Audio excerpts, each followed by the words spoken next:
to Global Morning. The death toll from flooding. Most time our politicians just bring in policies too, for sure.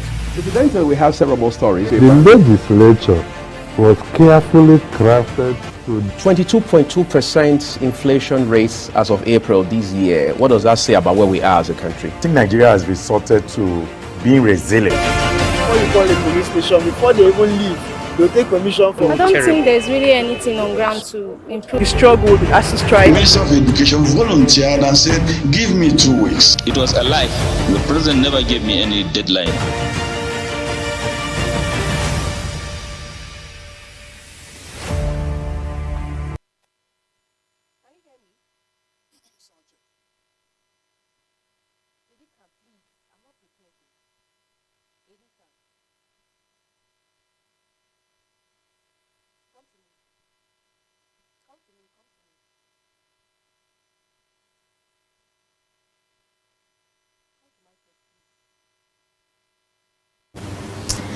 Good morning and welcome to Global Morning, your ultimate breakfast show, where we bring to you news making headlines and interesting conversation for your viewing pleasure.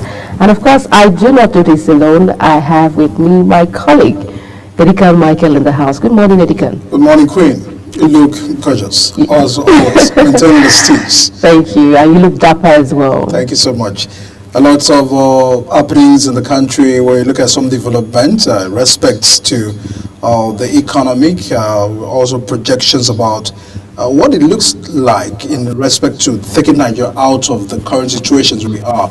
And not just that, also down there in the south part of this country, it looks that jubilation is already filling the air, while the new dawn in Edo State is about to emerge for the swearing in of Senator Monday, who was returned elected as the governor of Edo State. Today marks a new beginning for the people of Edo State. A lot of concern about our democracy, the journey we are going, and the projections. So it's a beautiful day because we'll be highlighting on all of these concerns, and not just forgetting the fact that Dangote Refinery are ready to work hand in hand with the Independent Marketers Association of Nigeria, the HIPAN, where they are insisting that in order for them to have more fuel supply, in order for them to crash issues of fuel scarcity in the country, there's a need to start lifting some of this product from Dangote Refinery. So Dangote has had a meeting with the hype man, and they have come into agreement to start that operation. For how much is it?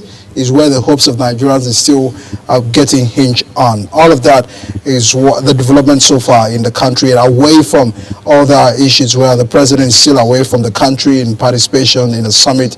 And the fact that in all of that, what then is the hope of Nigerians in terms of the trajectory, in terms of the development of the economy, and the socio-economic well-being of Nigerians. So all of that is still a major concern in the country today, Queen. Yeah, absolutely. And we look forward to having these conversations with our expert guests, as well as, topical headlines. The headlines basically making waves on our national dailies. Like you rightly mentioned, a whole lot has happened, and we're looking forward to, the inauguration in Edo State. And also, we're also looking forward to Ondo State as well, with all of these development and the discussions around the NNPCL as well. So we'll take a quick break now, and when we return, we'll look at the front pages of the papers for you before we have our conversations. Please stay with us. We'll be right back.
Global Morning is your ultimate destination for engaging political and economic matters. I am Uyi Agmofwebe.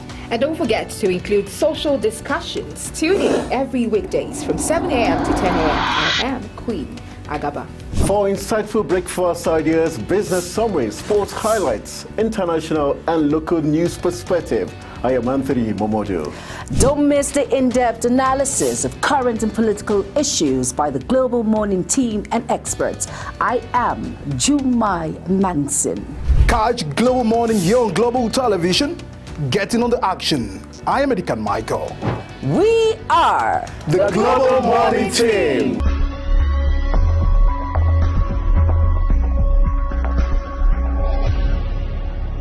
Business Point on Global Television. The business world can be dynamic and unpredictable, with headwinds and volatility sometimes becoming an obstacle for players in the business and economy landscape. Watch Business Point on Global Television as Samuel Oji walks you through the twists, turns and curves in bands, stocks and crucial market indices from a global standpoint. Watch Business Point weekdays on Global Television at 11 a.m. West African time. Business Point. This is business. This is Imo State, southeast of Nigeria. As the wind of transformation blows across the eastern heartland, Imolites bask in the excitement of landmark developmental strides, cutting across health, education, infrastructure, economy, and job creation. Imo State in Focus brings you all the highlights of Governor Hope Uzodinma-led administration's impact on the lives of the good people of Imo State. Imo State in Focus, Sunday at 10:30 p.m. West African time on Global Television.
Global Morning is your ultimate destination for engaging political and economic matters. I am Uyi Agmofwebe. And don't forget to include social discussions. Tune in every weekdays from 7 a.m. to 10 a.m. I am Queen Agaba.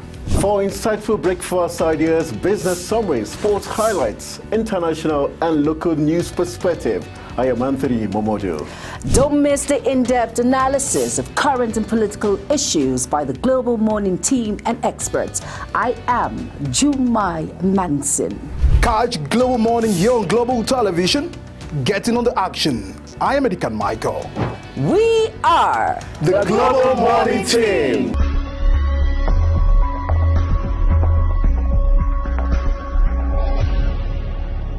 Business Point on Global Television. The business world can be dynamic and unpredictable, with headwinds and volatility sometimes becoming an obstacle for players in the business and economy landscape. Watch Business Point on Global Television as Samuel Oji walks you through the twists, turns and curves in bands, stocks and crucial market indices from a global standpoint. Watch Business Point weekdays on Global Television at 11 a.m. West African time. Business Point. This is business. This is Imo State, southeast of Nigeria. As the wind of transformation blows across the eastern heartland, Imolites bask in the excitement of landmark developmental strides, cutting across health, education, infrastructure, economy, and job creation. Imo State in Focus brings you all the highlights of Governor Hope Uzodinma-led administration's impact on the lives of the good people of Imo State. Imo State in Focus, Sunday at 10:30 p.m. West African time on Global Television.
Many thanks for staying with us. It's still Global Morning, your ultimate breakfast show.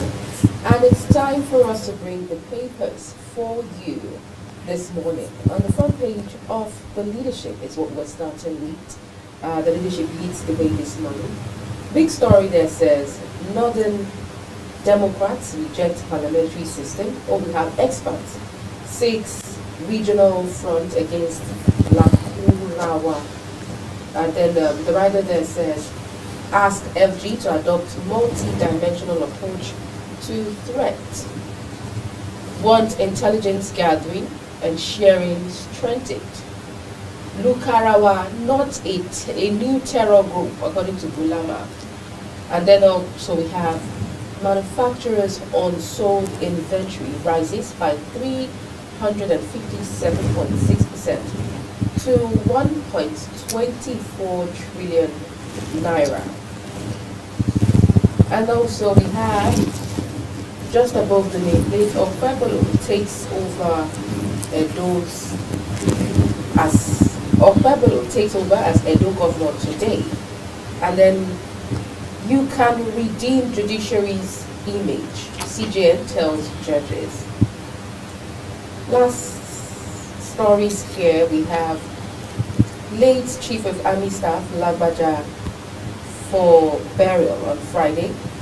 And also in Saudi, Tinubu calls for end to Gaza war. Man kills family members and self over Trump's victory. And then we have court nullifies a boy in PDP Congress. Well, these are the stories we have on the front page of the leadership. Michael has our next point of report for us. Around to the Guardian newspaper this morning as a big story from the Guardian. Health care on life support as hospitals buckle on the power crisis. Rada says up to 20% fee increase as energy costs strain budget. The staff resort to phone flashlight and survey delays. Our hospital seeks prioritization by electricity distributors due to life-saving services. Coalition decries new terror group and Shaguri flares intelligence failure. Third Fund cuts raise fears of tuition hikes despite student loan relief. That's on page 6 of the Guardian newspaper. Now we also have a story right here on the front page of the Guardian. Tinubu seeks end to Gaza war. Supports two-state solutions. ICPC advocates asset tracking to combat illicit financial flow. And our marketers Dangote settle rift on fuel lifting as NNPCL claims non-indebtedness.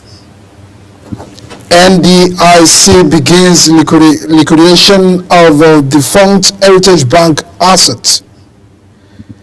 And the last big story on the front page this morning on the Guardian, unsold goods hit 1.25 trillion naira, up by over 350% in 6 months.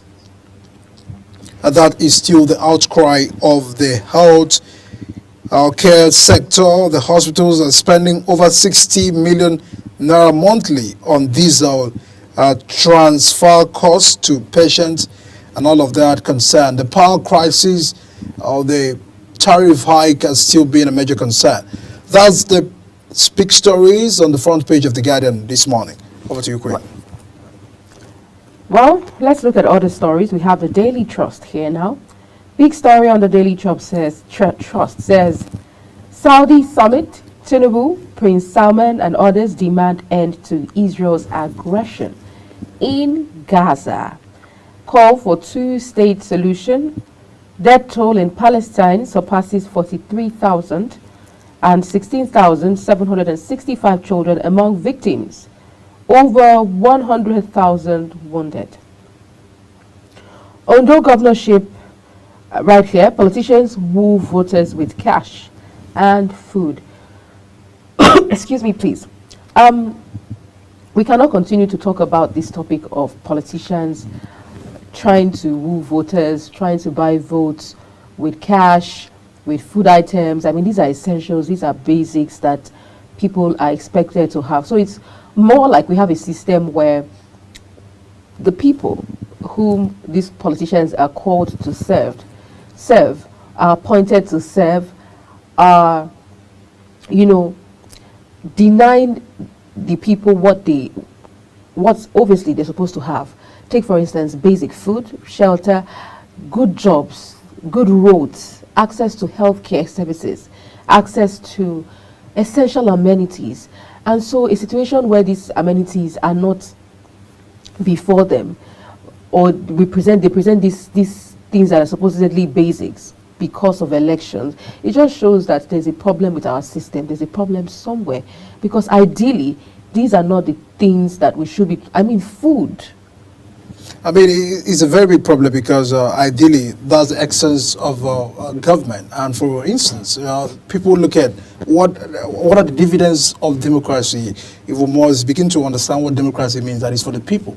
that equal sharing of state resources must actually go around among the people. But what we're having over time is that some certain class of people are taking advantage of the resources of the people and a commonwealth of everyone. And then there's a class division where the lower class are struggling with poverty, with all of this crisis, and those in the high class are having all of these things. So, but it's dangerous because we are afraid that if all of this trend, is consistent, every time that we continue to look at reflecting on our development, looking at Nigeria as a structure, how do we get to the point where people will now start demanding, you have been taking advantage of us.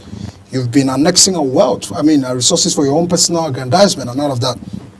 And to get to the point where, nowhere will be served for everyone. But we are only saying and are always advocating for the fact that the people should be first, interest of trying to create an enabling environment, because we understand that government cannot provide all the jobs, for everyone. For instance, look at the statistics of unemployment in Nigeria. Yes, government cannot do all of that. But what are the efforts of government in terms of creating an enabling environment to encourage entrepreneurship? Also look at issues of insecurity. Government has to protect lives and property within the state. So the moment where there is a failure on this part, you also give it a concern, tensions and speculations about the capacity to handle. So it's a big issue because all of that is what Nigerians are being confronted every day. Just on the Guardian newspaper, we heard that hospitals now, the issues of the power crisis is hitting the hospitals. Yes, because of the tariff.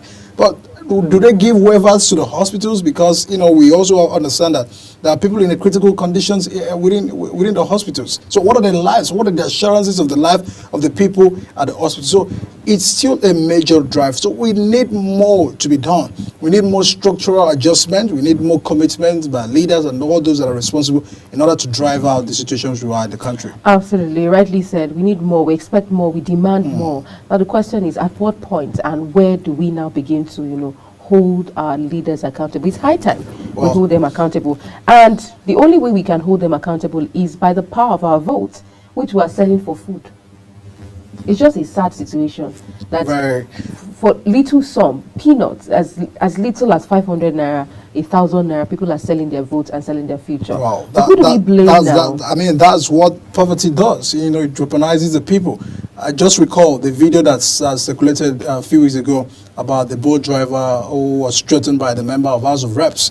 Just last week or thereabout, the boat driver came out to apologize. Please leave my matter alone. Or we are no man is all of that. So, because from what we are hearing is that the House member has settled.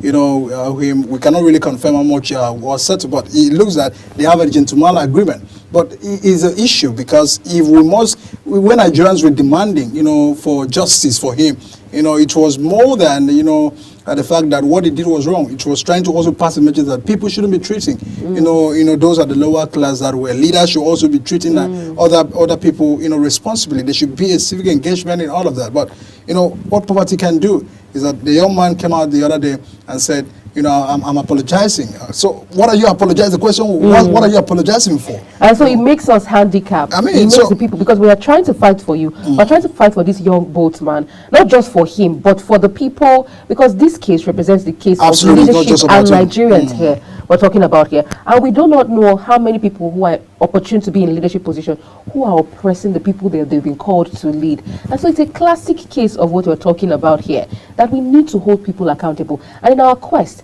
and, want to hold people accountable, we encounter situations like this where these people are now taken to the corner or maybe persuaded, giving peanuts, giving money so that, the justice will not take effect. Justice will not. So that's the point we're in right now. That boat driver can come out now and say that, what, it was a misunderstanding. I was completely at fault. I provoked him. And even if you did, on no account, should anybody threaten you to the extent of threatening you with the Inspector General of Police, who is supposed to be, focal for the protection of lives and properties of Nigerians and people in general. So I just hope. Well, if the young man have apologized, who are we to? That's what I'm saying. It makes us handicapped because we are trying to. Absolutely. Nigerians may be trying to Well, we just pray, Queen, we just pray that, it doesn't also create a future scenario, does not also happen to any other Nigerians, where, similar situations will be out again. And we wish we had dealt with it. And Nigerians will be like, oh, the last time we ever engaged on this war, was fruitless. So that's just the matter right now. Well, these are the stories we have on the front page of the Daily Trust. Okay, we have 2 more stories. I believe we will have to take that, and then we move on to our next point of call. Right here, we have manufacturers spend 238.3 billion naira on alternative energy. And then Boko Haram kills 3, kidnaps many fishermen in Borno State. I just want to comment on the headline about manufacturers spending way more, billions of naira on alternative energy. This is because of where we found ourselves, power sector, energy here in Nigeria, and with all of the sabotage that we have, saboteurs as well that we have, here, vandals, talk about transformer vandals, energy vandals and all of that. It's a sad one, and it still boils down to the issue of security. And I always say it, no nation can thrive outside of security. Where there's no safety of lives and properties, we cannot be talking about development. Those are focal. These are the issues that we need to look at. We need to tackle it, nip it in the bud.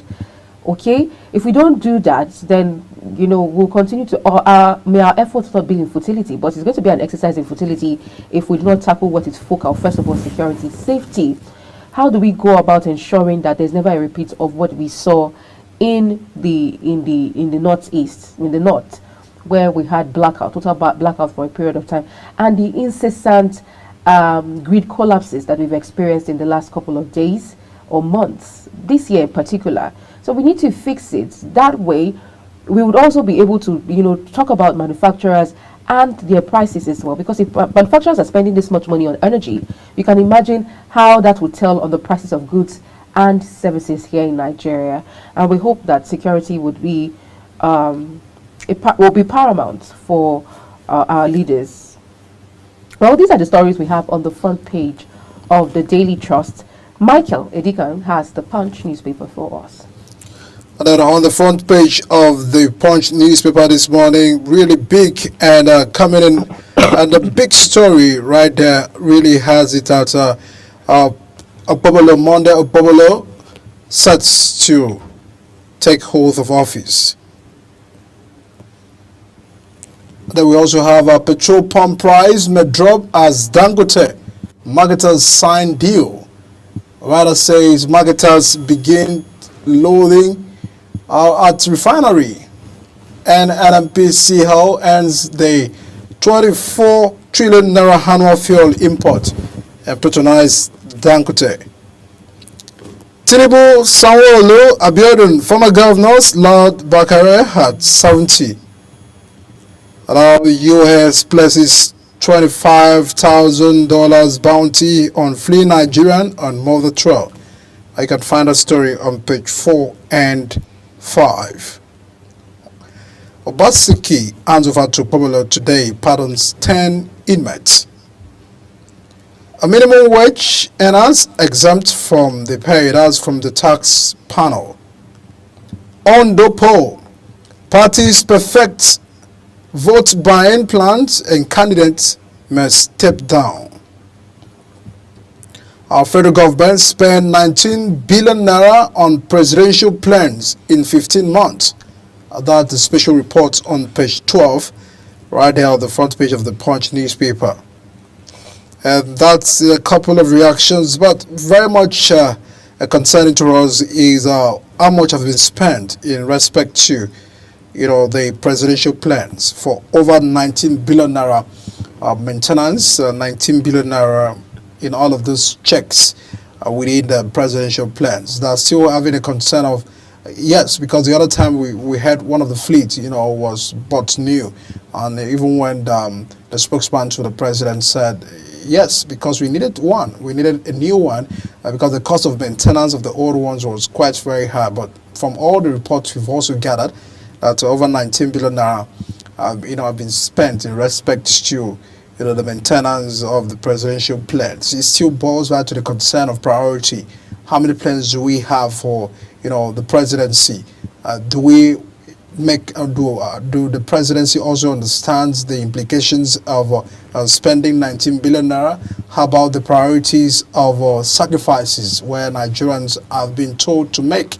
And what effort are they also making in respect to this? Yes, no one wants a president not to be served, but in concern of over 19 billion naira spent on just, the presidential plans, it's really striking and to the sensitivity of the current economic situation. But in all of that, there are more there are questions that have been raised on the government expenditures, government allocations to less priority programs and projects in the country. Can we also begin to look at in terms of investment, production, productivity, and the growth of economy? This is when Nigerians are having more concern. And we are, of course, looking at the 2025 budget, just as the presidency is awaiting the submission to the National Assembly, and that all of those factors will be taken into consideration, that we need to drive into production. Production has to be on the increase, just as we earlier heard from the other papers. Manufacturers are having to struggle with an alternative energy.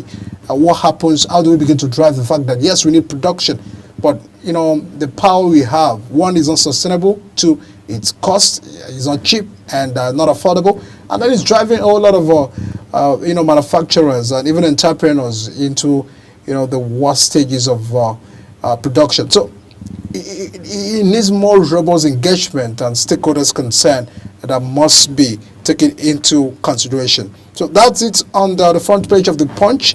You can ask a vendor to get more details as to reactions. There's a couple of the headlines right there on the front page of the Punch newspaper. What to you, Queen?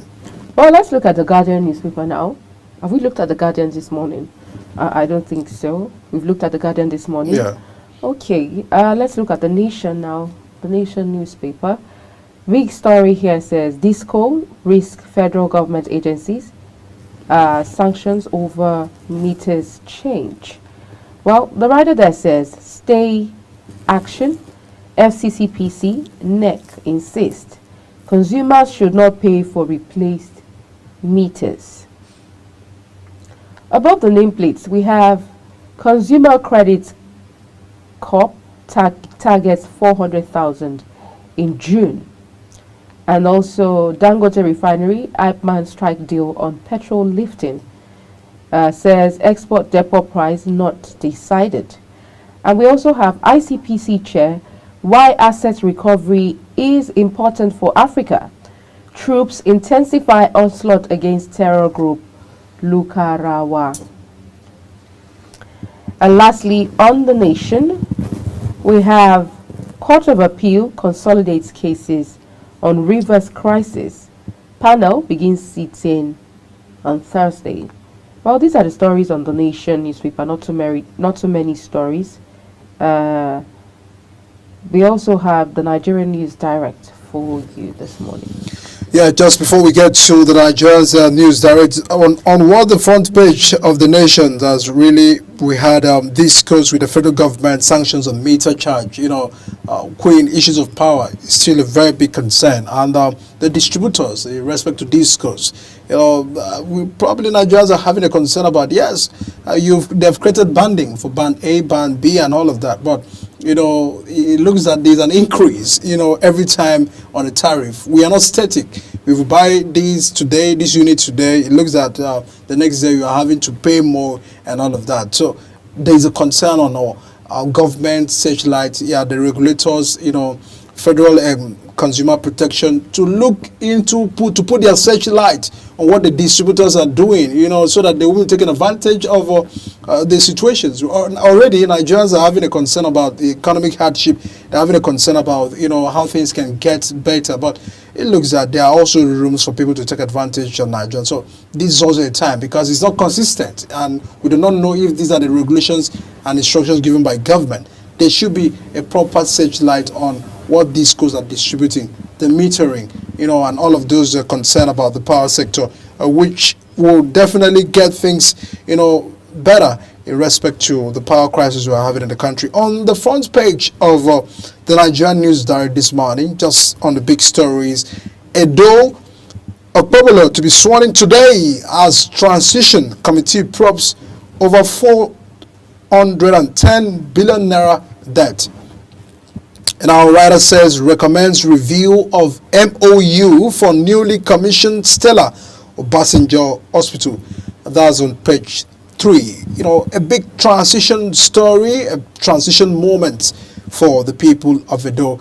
It's always a very with mixed feelings. The incumbent, the Godwin Obaseki-led administrations walking away from the government house, exiting the doors after 8 years of governance. A moment he's quite reflecting. I was listening to, his valedictory speech just yesterday. He said, yes, I understand that I took tough decisions. I understood that I need to go this path. I understand that, yes, it was painful for some persons, but it needed to be done in order for him, in quotes, to get a new Edo state. But at the end of the 8 years, the people of Edo can tell. Is it true that there's been a trajectory move from the old and former Edo state to the new Edo state that Godwin Obaseki had promised the people of Edo? The people of Edo will now judge what has been the facility improvement, infrastructural improvement. The people of Edo will now judge what about the employment, what are the statistics, what has been the capacity of the government, to increase, employment in the state. The people of Edo will now judge about, the state of the healthcare sector. Because at the end of the day, it's not about what you tell us, it's about what the people really feel, because you went in there for the people. So it's also a moment to also tell, leaders that, no one sit there forever. As far as we're practicing democracy, when you're in there for today, you will also be counting days that one day you exit from office. We've seen presidents exit from office. We've seen governors, complete their tenure and they're exiting. So we should be mindful of actions. We should be mindful of what we do. And we also get to deliver on what you really had promised. Because during manifestos, you hear a whole lot. I'll do this, I'll build this, I'll construct this. But after election, what next? This is always a question. So it's a mixed feeling for me, and knowing fully well that one who was the number one in the state, now exiting, taking the back, going through the front of the gate and now taking the back seat just for next person, to come into that shoe. Absolutely. Well, we hope that the now governor-elect who's going to be sworn in today as governor, fills that gap that the people of Edo State feel that, has been created. Continuation. There's a continuation, and, Edo moves forward. He does better and, fulfills his promises, as the Edo people are looking forward to. We wish the incoming governor a successful inauguration. Absolutely beautiful there. Of Edo State. Now, still on the Nigerian News Direct on the front page, marketers, Dangote Refinery agree on direct supply of petroleum products. I highlighted that will be next point of a discussion on the program this morning. That's on page 13 of the Nigerian News Direct. Tinubu's policies are killing Nigerians, not a matter of jealousy. Atiku hits back at presidency. That's coming from the former vice president and the presidential candidate of People's Democratic Party. There have been back and forth arguments, disagreements between the presidency and Atiku. Atiku had criticized the policy that I would have done better. I would have taken this decision for the Nigerians. This would have been my own strategy. This would have been my pattern. The policies looks that it's tough, and now the Tinubu is also looking at the fact that you were the vice president. They have also responded to Atiku. You were the vice president. What were you able to do? What was the track record when you were managing at one moment the economic situation in the country? What was your recommendation to government? So it looks that it's out of jealousy. So we can't really take your suggestion this time, because it looks that because you never came to Aso Rock as a president. So we cannot really receive you. And then Atiku has replied again that it is not a matter of jealousy. It's just that the policies, according to Atiku, are killing Nigerians. That's the issues between the presidency and the former vice president, Atiku Abubakar. Still on the front page of the Nigerian News Direct, Nigerian firm signs agreement to revive the 135 MMCF gas processing plant in Akwa Ibom. Why or your government is people-centric. That is coming from the governor, Makinde. You can find out reactions on page 3 of the Nigerian News Direct. That's the couple of big story from the Nigerian News Direct. We will now get to our final figures on the Daily Times this morning. Well, on the Daily Times, big story there says wickedness, pain, and exclusive preserve of Tinubu's government. This statement is accredited to Atiku Abubakar right here, and he says president's economic policies and approach to governance killing Nigerians. Well, we've had a lot of people, analysts, and reactions from Nigerians saying that yes, these policies are not people-centric, they are not friendly to Nigerians and businesses, particularly MSMEs. And so they're buying into the idea that the policies and approach to government are does not have the people in focus. But on the other hand, the president and his, economic advisors have come out to say that for us to get to where we want to get to as a nation, then we need to endure. We need to go through these phases where we have some sort of difficulty, pain. We must endure the pain that would guarantee us to the next level as a nation. And so all of these things that you see now, inflation, the unfriendly policies, the removal of subsidy, and all that are only in a bid to drive us to where we're going to. Well, the question now is, how long are we going to endure this sort of, hardship that Nigerians feel has been imposed on us, The question now is for how long? While on the other hand, people think that these policies are not people-centric. These policies are not friendly. These policies are killing Nigerians and killing businesses in Nigeria. The presidency, on the other hand, is saying that, hold on, you know what? Hold up. It's only a matter of time. All of this hardship, all of this seemingly difficult phase is only in a bid to take us to the promised land or to get us to where we need to get to as a nation. Well, we hope that this rough part will not be for too long. But right here, right now, Atiku Abubakar is saying that wickedness and pain and exclusive preserve of Tinubu's government. And he says, president's economic policies and approach to government killing Nigerians. What are your submissions? Well, let's look at above the nameplate of the Daily Times. We have NLC gives governors December 1st ultimatum for minimum wage payment. And also, we have at Saudi summit, like the president is in Saudi for a summit, and then he says, at Saudi summit, Tinubu demands end to Israeli aggression in Gaza. Also, we have Altman, Dangote reach agreement for direct lifting of petrol, diesel, and kerosene. We have criminal prosecution. Police secure 35,604 convictions in 10 months. We also have NNPCL clears $4.68 billion cash call debt to IOCs. And lastly, we have electricity consumers kick as discos increase prices of prepaid meters.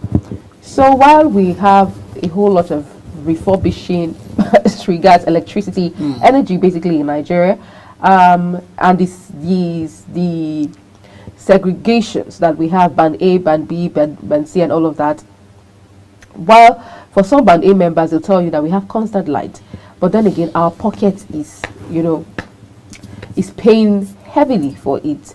The initial concerns were that we don't get enough light, we don't get enough electricity as Nigerians. For businesses, small scale businesses and all of that, businesses are suffering.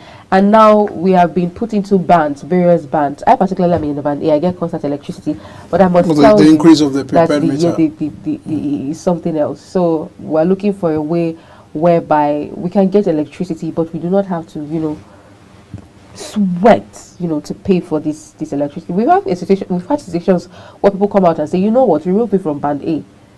I enjoy light, quite frankly, but my pocket is not enjoying. Well, I think the minister have also advised, switch off your, some of your devices at home. But even with that, I think sometimes the fridge and all of that. It's not well regulated. We've had cases where people do not even use electricity as much as they would. Was it even valid? But yes, that suggestion, that in other climes people manage electricity and we're wasting. But even with the management, people still pay heavily. You'd be surprised how much their meter reads for what they do not consume, what they do not use. Somebody will tell you, I didn't do any of those stuff. There's a real need to pay attention to that. Let's quickly react to NLC projection that, from 1st of December, if government do not pay a minimum wage, we're going to go on a strike because it's long overdue. There's been, all of that constitutional responsibility, the government have signed, the president have signed it into bill and all of that. So what's happening with it, urgent implementation? We've seen government set up committees. Why is it still being linked and for some times now where workers have not really feel the impact of the new increase of the minimum wage because, things are increasing every day. But we are looking at the purchasing power of Nigerians. And how do you get the purchasing power of Nigerians is for their own income to increase so that they can begin to also say, okay, yes, we can't do without, yes, fuel subsidy has come to stay. Yes, there's increase in tariff. We cannot do without this and all of that. But we don't have the capacity and the ability to purchase. So this is where the workers are really having a concern. And it's not just about the workers. Every Nigerians are really feeling a concern that there's a need to urgently implement the minimum wage. You saw some core members the other day, they were reacting over the fact that government had promised them, look, 77,000 is coming as at, I think, September or thereabout. But at the last count, they have not still received that. They are still receiving the 33,000 now, which is also giving a concern about the cause for concern. There's a need for implementations. Whatever it is, government should come out to say, but there's a need for. There's a need, and I like that NLC has given an ultimatum that 1st of December, governors should begin to pay the minimum wage of 70,000 naira. I mean, that's for the minimum state. Because we've seen some states saying 85, we've seen some states 80 and all of that. Yes, but at least it's at least 70,000 naira. Let's receive this one first. Exactly. So for those states that have decided to, go a bit up the threshold,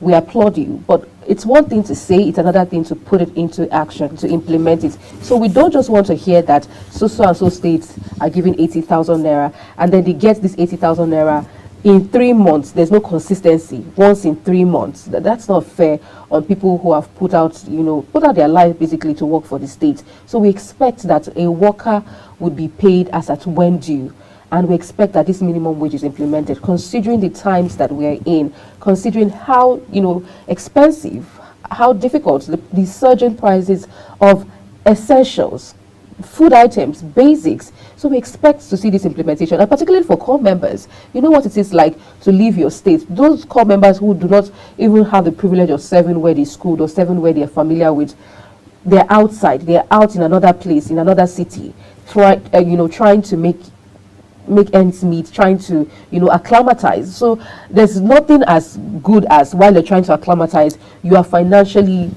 you're comfortable financially to an extent.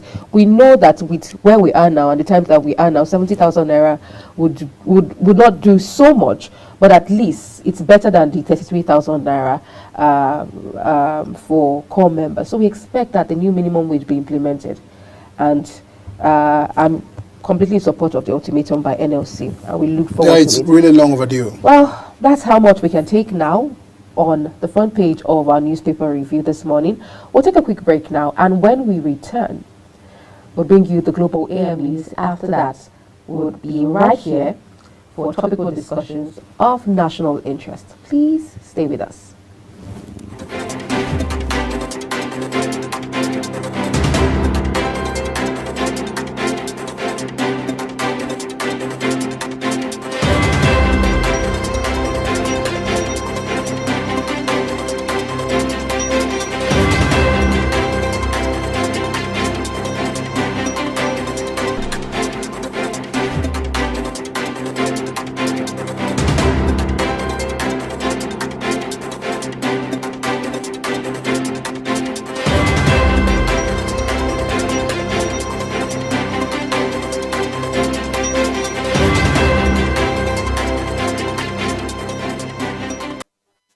Global Morning is your ultimate destination for engaging political and economic matters. I am Uyi Agmofwebe. And don't forget to include social discussions. Tune in every weekdays from 7 a.m. to 10 a.m. I am Queen Agaba. For insightful breakfast ideas, business summaries, sports highlights, international and local news perspective, I am Anthony Momodu. Don't miss the in-depth analysis of current and political issues by the Global Morning team and experts. I am Juma Manson. Catch Global Morning here on Global Television. Get in on the action. I am Edikan Michael. We are the Global Morning team.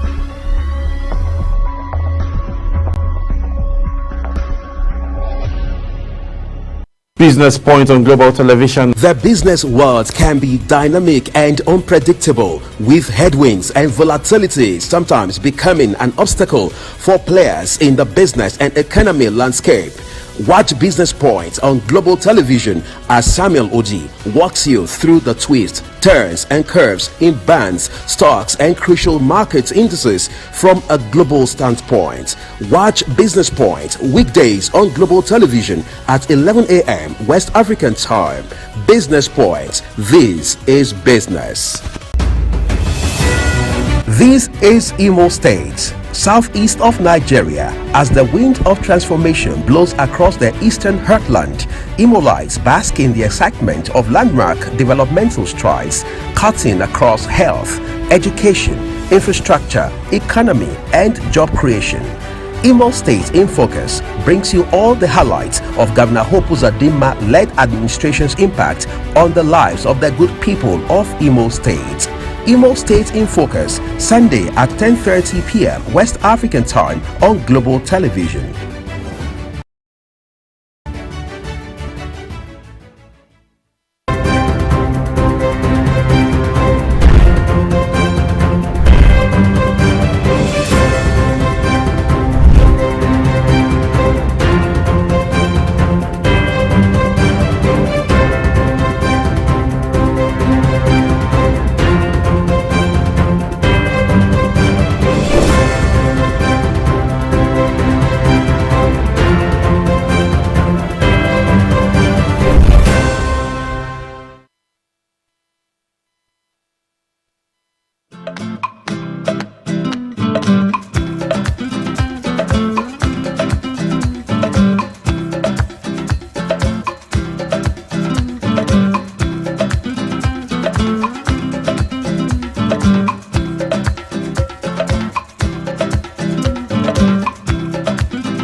Hello and welcome to Global AM News on Global Television, coming to you live from the nation's capital, Abuja. I am Queen Agaba.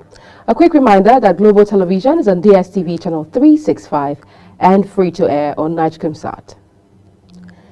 President Bola Tinubu in Riyadh, Saudi Arabia, has called for an end to Israeli aggression in Gaza. Tinubu warned that empty condemnations are not enough to end the conflict in Palestine, which he says has persisted for far too long. The Nigerian leader made this argument at the extraordinary Arabic Islamic Summit convened to address the current situation in the Middle East. President Tinubu expressed deep concern over the humanitarian conditions in Gaza. The president of the Nigerian Labour Congress, NLC, Joe Ajaero, has directed state councils where the 70,000 naira new minimum wage is not being fully implemented to begin an indefinite strike from December 1st, 2024.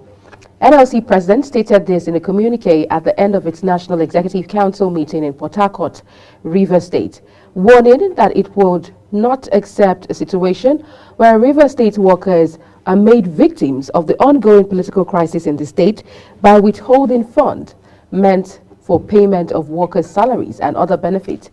This comes as the Congress called on the federal government to review all perceived anti-people policies, noting that the policies were forcing Nigerians into destitution. Barring any unforeseen circumstance, the late Chief of Army Staff, Lieutenant General Taoreed Lagbaja, would be buried in Abuja on Friday. This was made known by late Lagbaja's immediate elder brother, Moshood Lagbaja, in Oshogbo, Osun State. Speaking during a condolence visit by St. Charles Grammar School Oshogbo Old Boys Association, Moshood Lagbaja stated that the military could not release his remains to the family, but assured that he would be given a befitting burial in Abuja. The deputy spokesman of the House of Representatives, Philip Agbese, says his decision to lead parliamentary support for President Bola Tinubu's tax reform bills currently before the National Assembly stems from the need to stimulate the economy and establish a streamlined tax administration system free from multiple taxation. President Tinubu had submitted 4 tax reform bills to the National Assembly for consideration, based on recommendations from the Presidential Committee on Fiscal and Tax Reforms led by Taiwo Oyedele to review existing tax laws. The bills include the Nigeria Tax Bill 2024, aimed at providing a fiscal framework for taxation in the country, and the Tax Administration Bill, which seeks to offer a clear and concise legal framework for all taxes, reducing disputes. Kwara State government has urged public sector workers yet to register with the State Residence Registration Agency to do so immediately, as failure to do so means non-payment of salary or bonuses in November. The State Commissioner for Finance, Dr. Hawan Nuru, disclosed this in a statement in Ilorin, stating that the registration started in July and is empowered by law to have relevant data on every resident in the state. She says the registration allocates unique identities to each person for effective planning, resource management, service delivery, and public safety. The Commissioner noted that registration agency is a vital step towards establishing a comprehensive and accurate database. She urged all the state employees who are yet to register to promptly complete their enrollment. Kebbi State Governor Nasir Idris has sent a delegation to the National Security Advisor Nuhu Ribadu and the Chief of Defense Staff General Christopher Musa to request for immediate support following the attacks on Mera village, which resulted to the killing of 15 innocent villagers. A statement issued by the Special Advisor to the Governor on Communication and Strategy, Abdullah Izuru, says the request is necessary considering the large number of the heavily armed bandits moving into the state from the neighboring Sokoto state. He says unless the joint teams of the army, police and other security agencies already overstretched are given immediate support, the northern part of Kebbi State, particularly Argungu Emirate, will soon be taken over by the strange terrorists. Governor Idris assured that the state government is prepared to provide whatever is required to save the lives and properties of the citizens of the state. Ahead of the 2024 Ondo State gubernatorial election, the chairman, Asheyori Movement and senator representing Ondo South, Senator Jimoh Ibrahim, has thrown his weight behind the All Progressives Congress. He made this known at the Asheyori Convention at Fortune University in Igbotako community, Okitikupa local government area of Ondo State. Kikialomo Okere reports.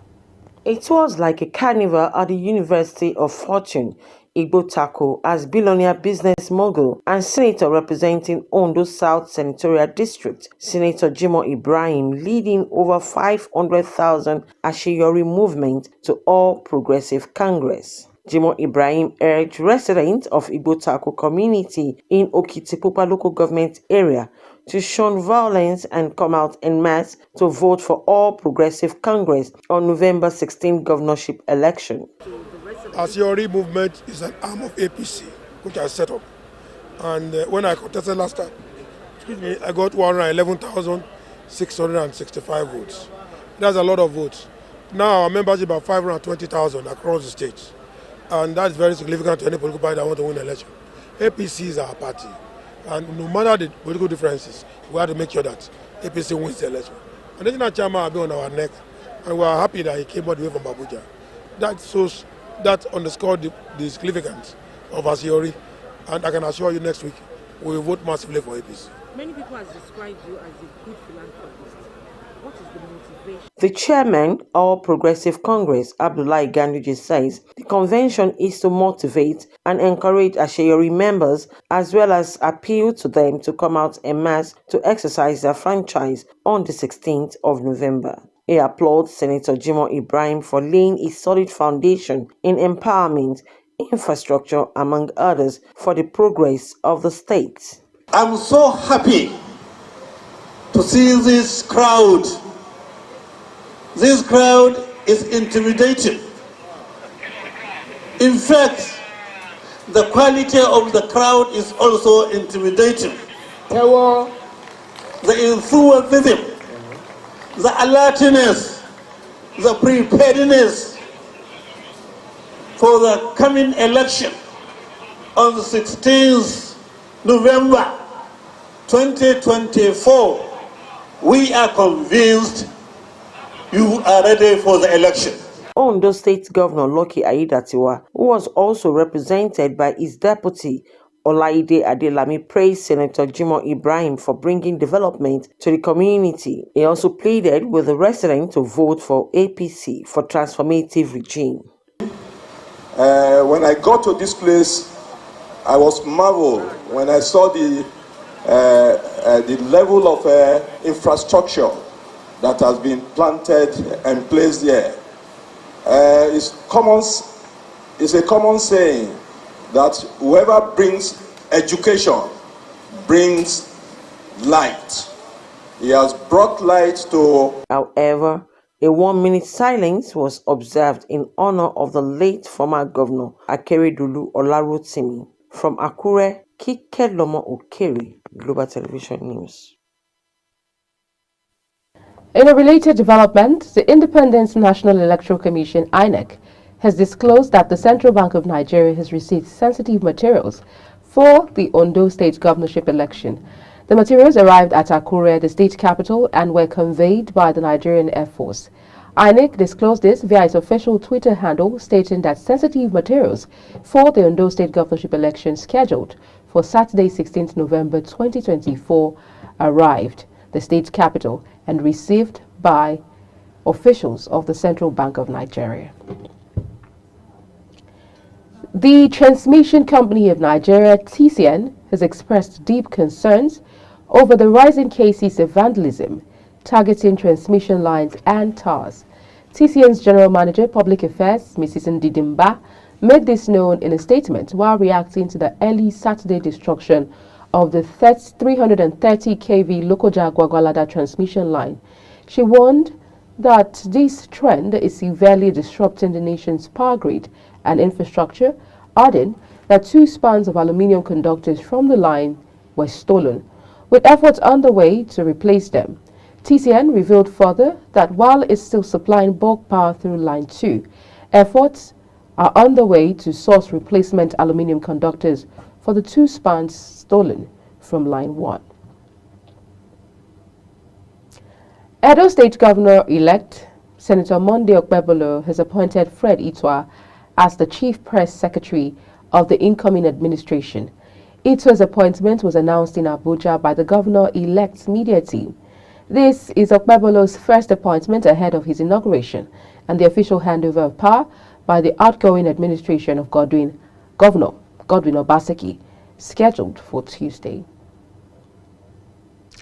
The Federal Ministry of Housing and Urban Development has decried the impact of building collapses across the country. The ministry assured that punitive measures would be imposed on those who violate building codes.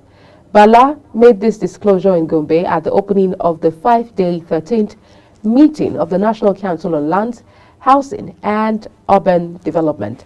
Director of Planning, Research and Statistics at the Federal Ministry of Housing and Urban Development, Mohammed Bala, noted that efforts were ongoing to curb the issue. The Senior Staff Association of Nigerian Universities, SANU, says all arrangements have been made to elect a new set of leaders that will pilot the affairs of the association. This is coming amidst pressing issues affecting the members, including a 3-month withheld salary. Reports gathered say the association plans to change its leadership at the 3rd Quadrennial National Delegates Conference after completion of a 4-year tenure of the present leadership led by Comrade Mohammed Haruna Ibrahim. Addressing journalists at a press briefing in Abuja during the weekend ahead of the conference, SANU's national president, Comrade Ibrahim, explained that the union would be addressing key ongoing issues that remain in active discussions with the federal government. You're watching the Global AM News, coming to you live from the nation's capital, Abuja. When the AM News returns, Major Energies Marketers Association of Nigeria puts Nigeria's petrol landing cost at 971 naira per litre. Details of this, as well as foreign and sport stories, coming right after this break. Please stay with us.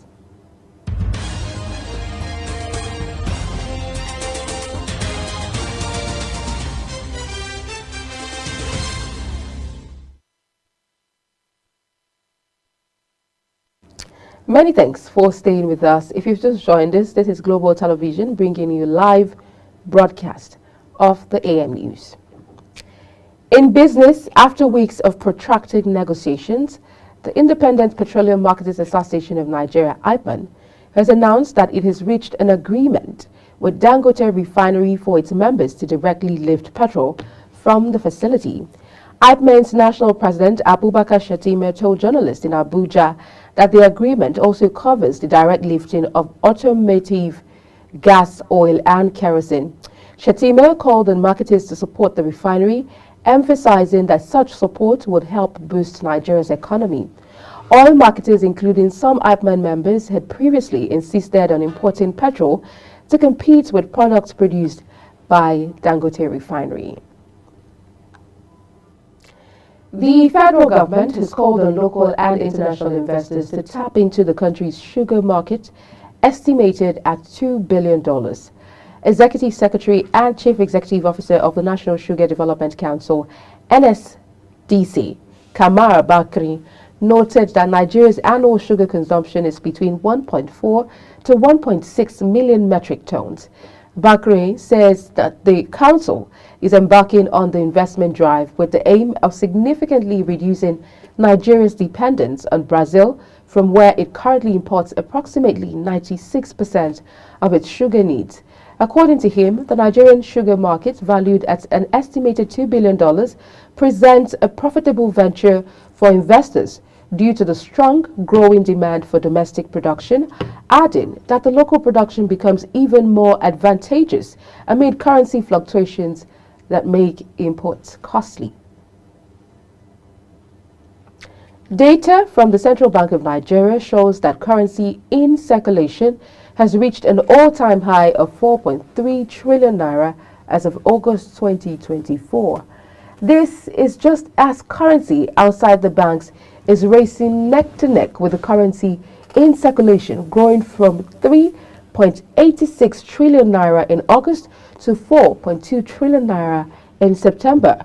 The rise in the currency circulation represents the increased economic activities and spending by people and businesses. This is also as a result of increased revenue to all tiers of government, as well as the devaluation of the naira.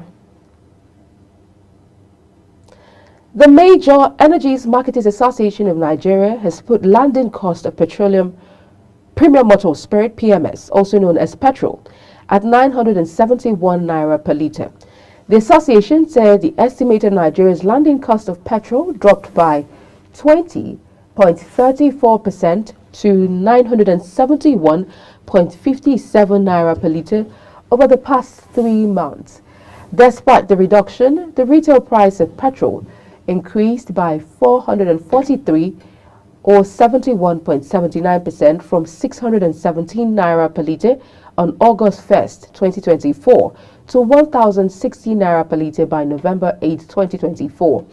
Data released by Memens Competency Center indicated that oil marketers imported petrol at 1,219 naira per litre, while Brent crude oil price stood at $80.72 per barrel at an exchange rate of 1,611 naira per dollar in August. On the foreign scene, Russia has denied a reported call between President Vladimir Putin and U.S. President-elect Donald Trump on the Ukraine conflict, saying it saw no signs the West was ready for talks. The Washington Post say that Trump had spoken by phone on Thursday with Putin, telling him not to inflame the conflict. Kremlin representative Dmitry Peskov denied reports, telling journalists it was false. A senior Ukrainian presidency officials also say Kyiv was not informed of any call between Putin and Trump. Ukrainian authorities issued a widespread air raid alert after a series of Russian airstrikes killed at least 6 people in the southern regions of Mykolaiv and Zaporizhzhia. The Ukrainian Air Force confirmed in a post on Telegram that Russian bombers were airborne, stating that the MiG-31K takeoff. The attacks, which began early Monday, left 5 dead in Mykolaiv, where several residential buildings were set ablaze. The year 2024 has been declared hottest on record as COP29 opens with climate action plea. The year 2024 is said to be the hottest also following a prolonged period of soaring global temperatures, as revealed in a report on the World Meteorological Organization's website. Issued on the opening day of COP29 in Baku, Azerbaijan, the WMO's State of the Climate 2024 update highlights the accelerating pace of climate change and its profound impact on societies and ecosystems worldwide. Saudi state media says Arab and Muslim leaders have begun arriving in Saudi Arabia for a summit scheduled to focus on Israel's war in Gaza and Lebanon. The Saudi Foreign Ministry announced the summit in late October during the first meeting of an international alliance pushing for a two-state solution to the Israeli-Palestinian conflict.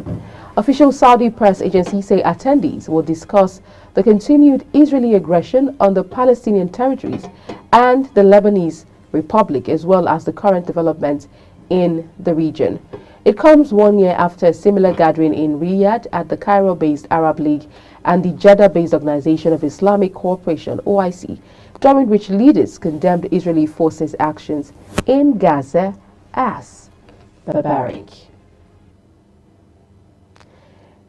In the meantime, Saudi Arabia's Crown Prince Mohammed bin Salman called for immediate ceasefire in Gaza and Lebanon at a joint Arab League and Organization of Islamic Cooperation Summit on Monday. Mohammed bin Salman said the international community must immediately halt the Israeli actions against their brothers in Palestine and Lebanon, condemning Israel's war on Gaza as genocide.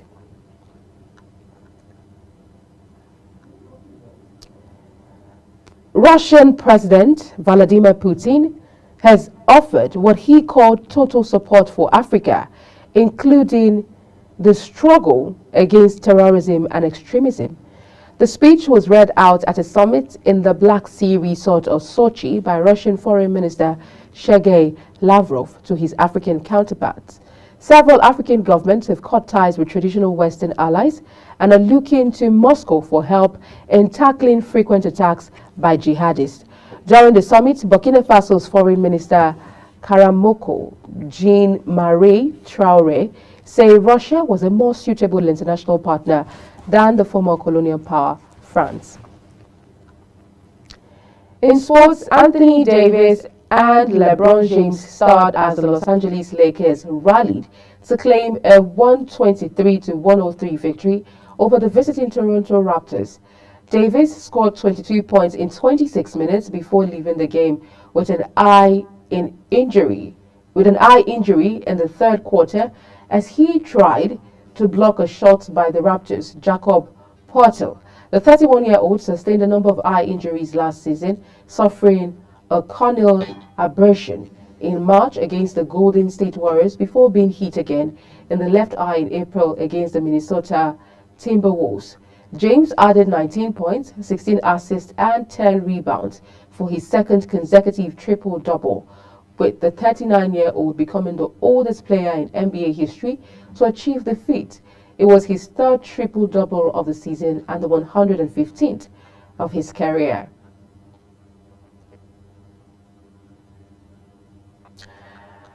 Premier League referee David Coote has been suspended after a video allegedly showing him making derogatory comment about Liverpool and the club's former manager Jurgen Klopp was circulated on social media. Referring body PGMOL says the suspension comes into force with immediate effect and is pending a full investigation. The video, widely shared on social media, it is unclear when it was filmed or its authenticity. Coote, 42, refereed Liverpool's 2-0 win against Aston Villa. He is one of the Premier League's most experienced officials and has been refereeing matches in the top flight since 2018. Well, that's it on the Global AM News, and it came to you live from the nation's capital, Abuja. A quick reminder that Global Television is on DSTV channel 365, on StarTimes channel 276, and free to air on NIGECOMSAT. Kindly follow us across all social media platforms using @GlobalTVNG and other handles now showing on your screen. I'm Queen Agaba. Thank you for watching. Edika Michael will be here to take you through topical issues of national discourse. Please stay with us.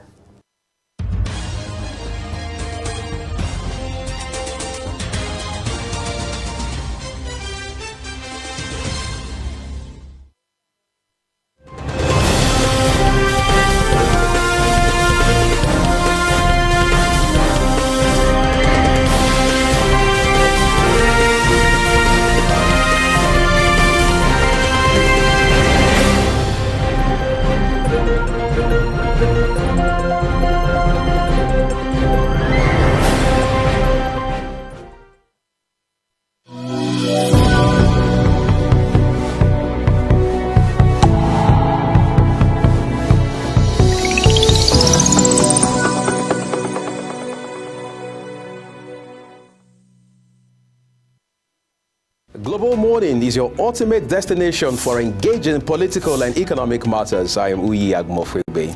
And don't forget to include social discussions. Tune in every weekdays from 7 a.m. to 10 a.m. I am Queen Agaba. For insightful breakfast ideas, business summaries, sports highlights, international and local news perspective, I am Anthony Momodu. Don't miss the in-depth analysis of current and political issues by the Global Morning team and experts. I am Jumai Manson. Catch Global Morning here on Global Television. getting on the action. I am Edikan Michael. We are the Global Morning Team.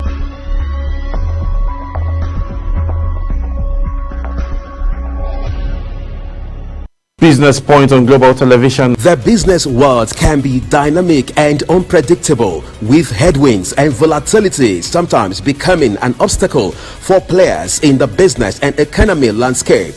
Watch Business Point on Global Television as Samuel Oji walks you through the twists, turns and curves in bands, stocks and crucial market indices from a global standpoint. Watch Business Point weekdays on Global Television at 11 a.m. West African time. Business Point. This is business. This is Imo State, southeast of Nigeria. As the wind of transformation blows across the eastern heartland, Imolites bask in the excitement of landmark developmental strides, cutting across health, education, infrastructure, economy, and job creation. Imo State in Focus brings you all the highlights of Governor Hope Uzodinma-led administration's impact on the lives of the good people of Imo State. Imo State in Focus, Sunday at 10:30 p.m. West African time on Global Television.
Well, there looks to be more good signs coming in from Dangote Refinery as the Independent Petroleum Marketing Association of Nigeria has now secured an agreement with the Dangote Refinery for a lifting of the products directly.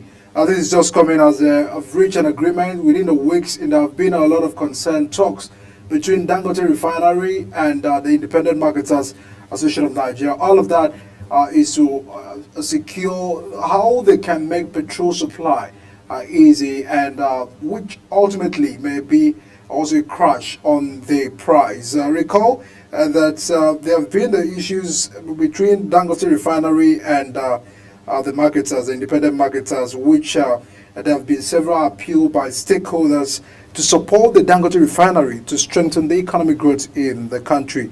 And just after the meeting with Aliko Dangote within the management in Lagos, they were able to have that understanding for direct distribution of the depot and the outlets.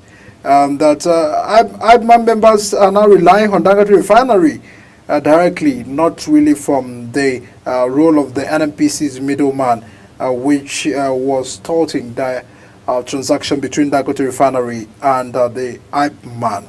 There have been issues of logistical costs of buying petrol from the Dangote Refinery Gulf, just as a reason for the independent marketers to seek cheaper options at other depots across the country. And the lack of agreement between both parties resulted in the delays and the challenges in the supply of the product.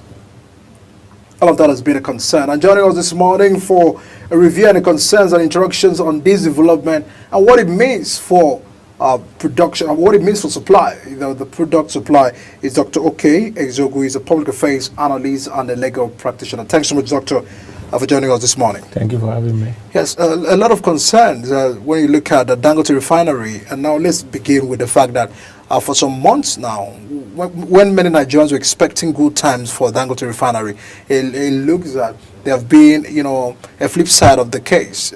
Now buying the product still very costly.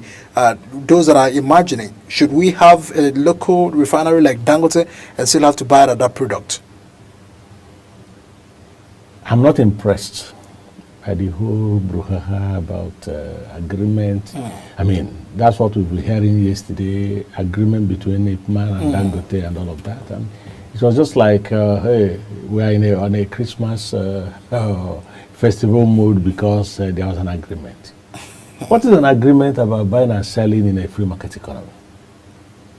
What is that? Because there's no deregulation. Oh, sure. You're talking of a free market economy, and you are now going to you are getting to somebody to say, okay, let us agree to be buying from you. We're talking of a free market economy. And at the end of the day, the whole post picture about, okay, we're going to have better supply, we're going to have, well, how about the pricing? It's not just about, you see, when you want to operate a free market economy, you operate a free market economy, you don't do it half-half. Open the space. If it is possible for even the ordinary marketers to, even if they go out to import there, it makes no difference. They can as well import. What is important is the competition, because free market economy engenders competition. And when there is competition, the pricing will have to come in, because of course individuals will have to say, okay, if I bring down my price and all of that, people are probably going to patronize my product and all of that.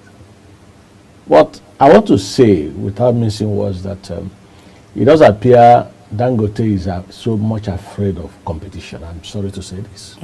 Because there were other speculations earlier. Yes. He is almost certain that going by his antecedents of that company, it doesn't look like the company is modeled in such a form that they can really compete in a free market economy. So, they have always been into this idea of is either only for me. And let me tell you, there is so much danger in this agreement we are talking about. I know the danger. We've just packaged the same monopoly we'll be scared of and handed it over to Dangote. Because there were speculations about that, and we've seen where he said that the imported product is substandard, that what we are having and those that are going outside to get some of these products into the country are substandard, and that if we are looking at the regulation, that the free open market does not mean that people should take advantage of Nigerians to bring in substandard product. From that projection, that Dangote product is original, Dangote product is the best. Would that rather be a signal of the fact that this is a man that means well for Nigeria, or a man that is consistent and considerate about the costs, what our consumers are taking? It's difficult to say exactly, the kind of product we are consuming. But I know over the years, when we relied extensively on imported products, we lived with it, and I don't think there was so much of a problem. I'm not encouraging importation because we have a local refinery. But what I'm saying is that it will be very, very dangerous for us to rely extensively and wholly on Dangote, because if anything happens to that refinery, this country is finished. Already, the NNPC has given up. They have given up. They've created the role of the middleman. Yeah, they have given up that they are not telling Nigerians that they can't even produce anything, they can't manage anything, that they are just there taking people, taxpayers' money, enjoying themselves and then doing nothing. Otherwise, if now that we have Dangote and the NNPC is able to come up with other refineries and all of them are producing, I can bet you that within weeks there will be so much changes in the market. The pricing, the supply, and all of that. But how come that the NNPC that has promised over the years that will start production, Port Harcourt will start production, Warri will start, Kaduna will start, and all of that, as soon as Dangote came on board, they gave up. We've had several dates this year. Is it a willpower? Is the problem? Yeah, no, it's not a willpower. The capacity? As far as I'm concerned, is a failure of leadership of the NNPC. Because, Doctor, this is a very essential product to Nigerians, and that those that are having a concern that if indeed we must buy the product because of the issues of crashing down scarcity of the product, then there's a need for stakeholders, to really have to engage. If Dangote on his part has done this, if we said, okay, fine, it's monopoly in nature, how do we also have other refineries springs up in the country? I'm concerned about a local, Nigerian refinery, the Port Harcourt refinery and all of that. It looks that NNPC have not been too sincere. That was the reason I was asking. Is it because of the lack of power? Because we look at the resources that have been allocated in, for the maintenance of all of this refinery, is way behind what Dangote was able to fix his own refinery. So the question is right there. Well, NNPC has become a cash cow. Everybody wants to sit around the NNPC and their facilities and their products to settle themselves. It has become a cake that as soon as you move into the presidency, the just for the division and subdivisions will come in there. And that's how it has become. Otherwise, I remember that when they were making proposal for the rehabilitation of the refineries, of course, a lot of people opposed it. So many Nigerians, experts, stakeholders opposed it. That look at the amount of money you're talking of voting to rehabilitate this stuff. You're doing this. How much does it take to build a new refinery? Now, to me, now that Dangote is upstream, what we can do is the three refineries remaining, our three refineries, Warri, Kaduna, and privatize it. Privatize it. Give it to private sector, let them manage it, and as soon as Port Harcourt is producing, Warri is producing, Kaduna is producing, the competition will be there. It will be so healthy. On that note, we can start talking of domestication of every of what we are doing. But until that happens, if all we are trying to ginger up for is just to cushion Dangote so that he can stay in the comfort of his office and begin to reap whatever is accruing from the oil sector and all that, I'm sorry, we are not making any progress. Two, the question again is, are we really benefiting from the fact that Dangote is upstream, that is with us now? Are we really benefiting? When this idea of Dangote coming up, was muted, it was like everybody was happy, Nigerians were so excited. Oh, if Dangote is on board, now we'll be having cheaper product, we'll be having, we'll have cheaper product, we'll be having better supplies and all of that. But I can tell you again that the problem is the ambivalence of our government at each point. You pick up a policy and you're not ready to drive the policy. It doesn't matter whose ox is God. If somebody is not doing what he ought to do, brush him aside and go ahead and achieve what you want to achieve. We're talking of the Nigerian people and not the individual politicians or individual stakeholders who are there to make money out of the whole system. How does, Dangote's entry into the system, how is it benefiting Nigerians?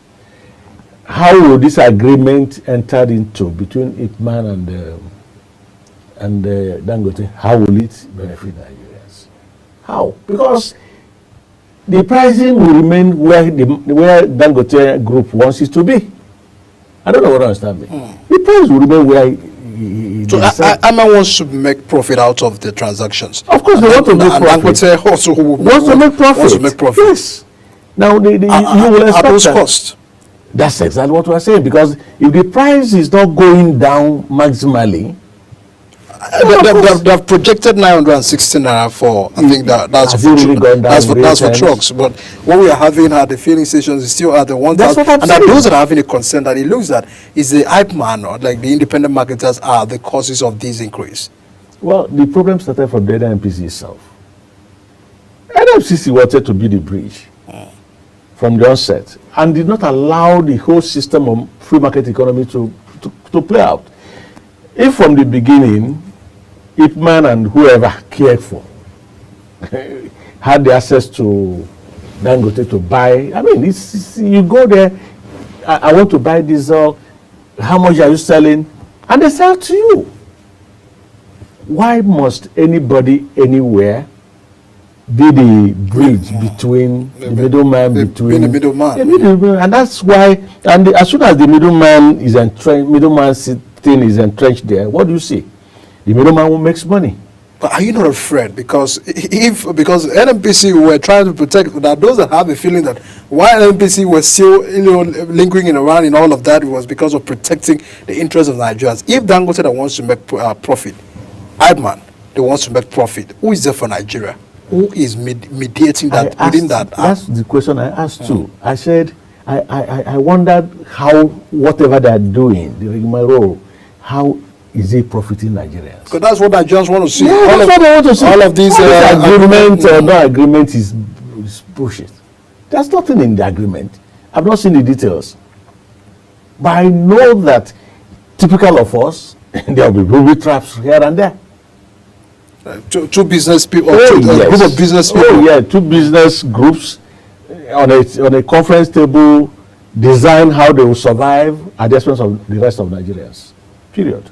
This open market, because when you look at the issues, nobody's regulating all of that, and they are also concerned about the kind of products that is coming in. Because what many Nigerians are also having is the fact that yes, let the product be affordable, and let it also be consistent in terms of the supply. So, if Dangote are coming in with agreement with Ipman in order to crash issue of supply, like steady supply, we will not have issue of scarcity of the product, which was very alarming as at the moment where we had subsidy. So what is the projection of the cost? Because if they said buying from outside into the country will amount to what we are buying today at over 1,000 naira plus because of the landing cost fees and all of that, a Dangote refinery is given a projection of 960.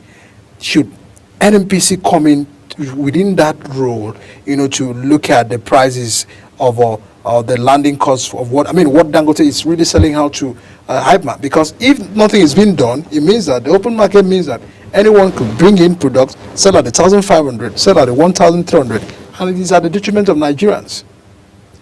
There's a grave mistake we are making already, and that mistake is trying to put it to us that as soon as this Dangote thing is pushed up, that importation will be shut out, importation of petroleum products will be shut out, and then prices will come down. No, it doesn't work that way.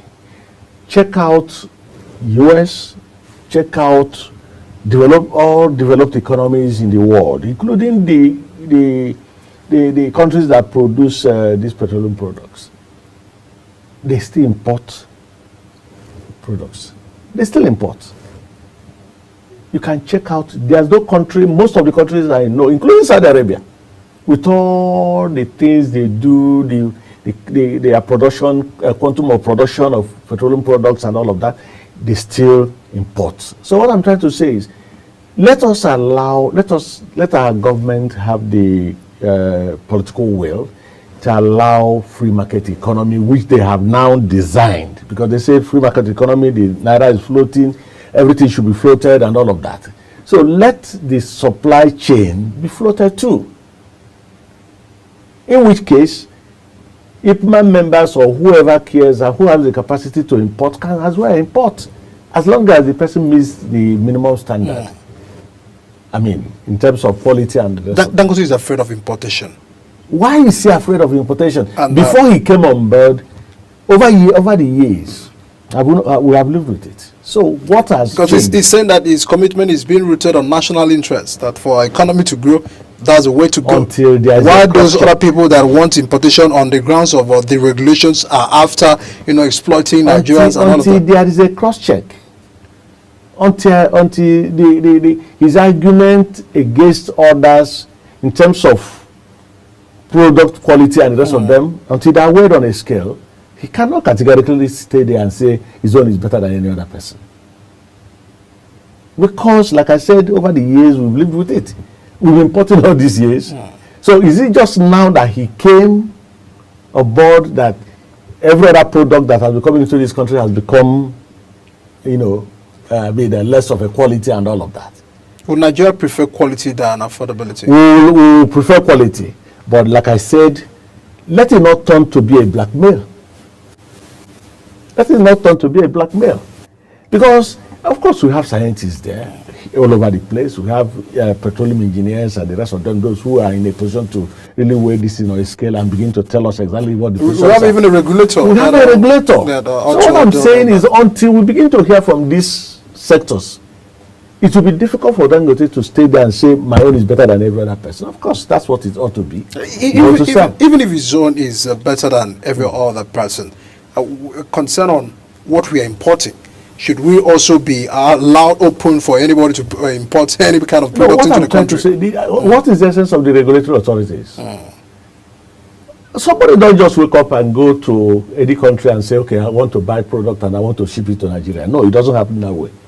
There is always a process and there are procedures. And that is the essence of having this regulatory network. So deregulating the sector means that any of these transactions can happen? It can happen.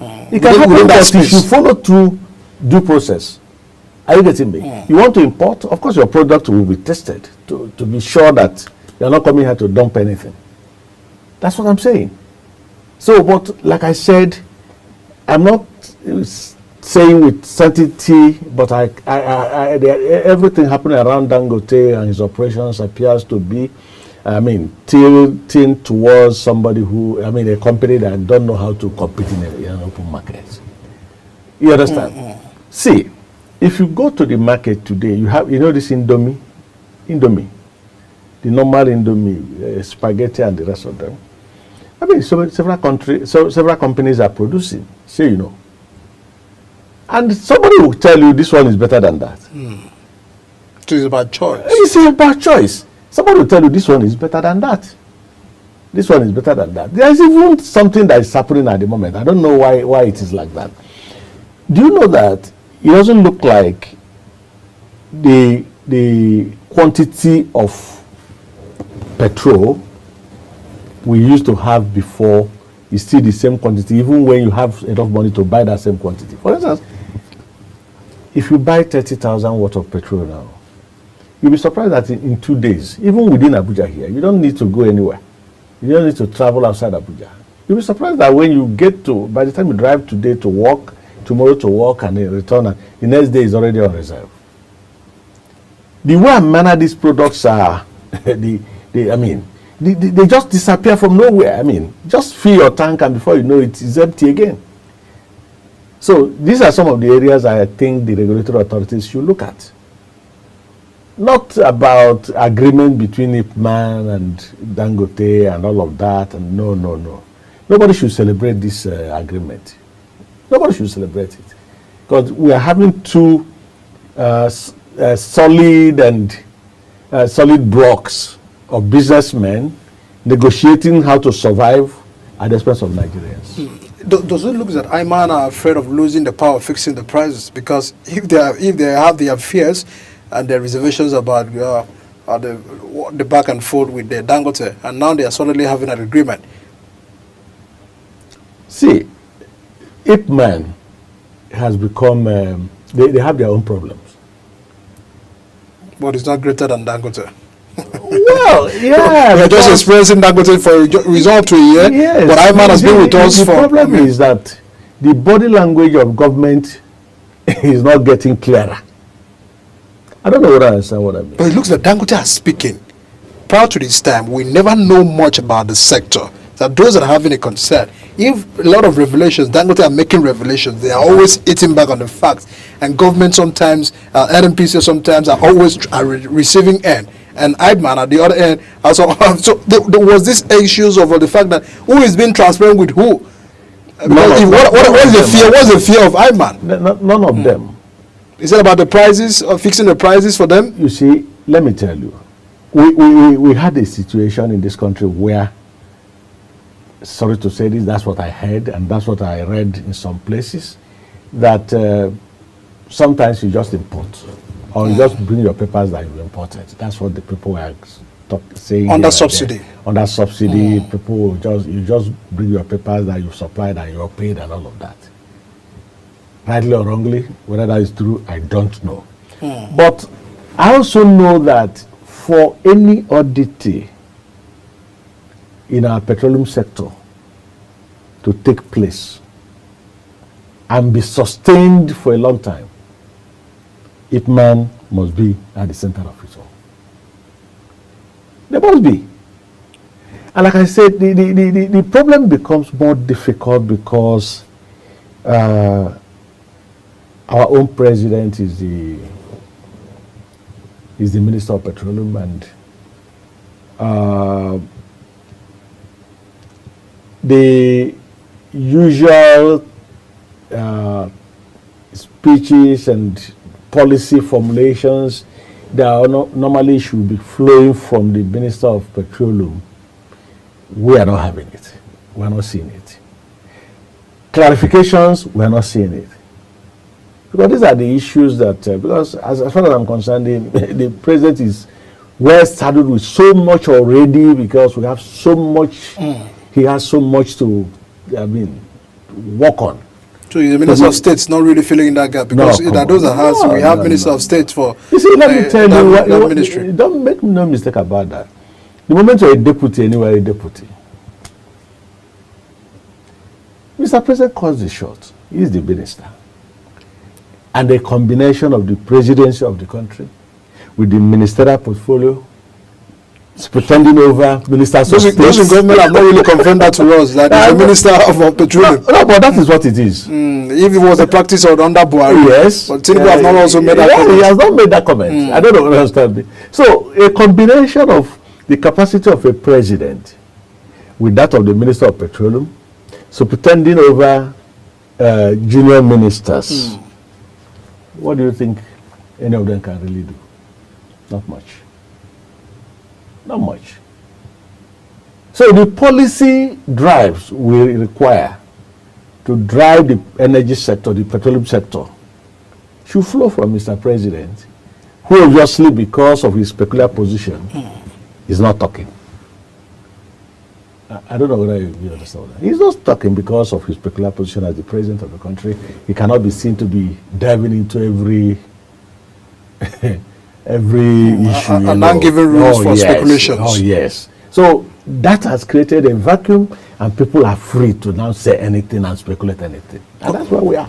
Doctor, if they had said, if we wanted subsidy removal, and this is what we are receiving, was it the measure of what it means to the sacrifices, the pains, and what Nigerians are currently buying today in respect to the product? Because there are those that were having a concern that if government said they are removing subsidy, they probably should not entirely, allow the systems to be, on a free scale of practices where we can determine how much you're buying tomorrow. If what we are buying today is just for today, we cannot say what we'll buy for next month. We can't project what we'll buy for, January.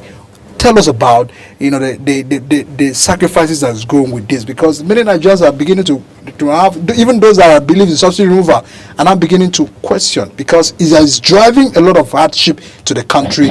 Many families today, some families today can't eat 3 square meals. That those that have lost their jobs, workers who probably do not have transportation to go. So, to community, it's a big issue for national interest. What does this really mean for us?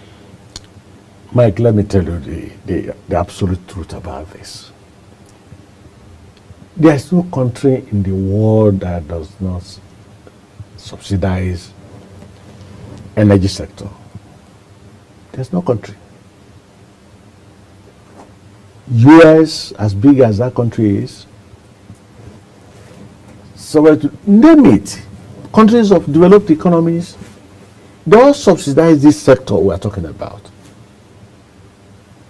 What was wrong with our own was the corruption that was, structured into the whole arrangement and the whole system. That was the problem. If we do the right thing by cleaning up those messy areas in between, there's nothing wrong with the subsidy thing. We would have been reaping bountifully from it. But just like you said, go to the market now, people are crying. Go to the streets, people are crying. People are crying. So many people, so many of our friends have packed up their vehicles. They can't even come out anymore. How can you sustain a vehicle?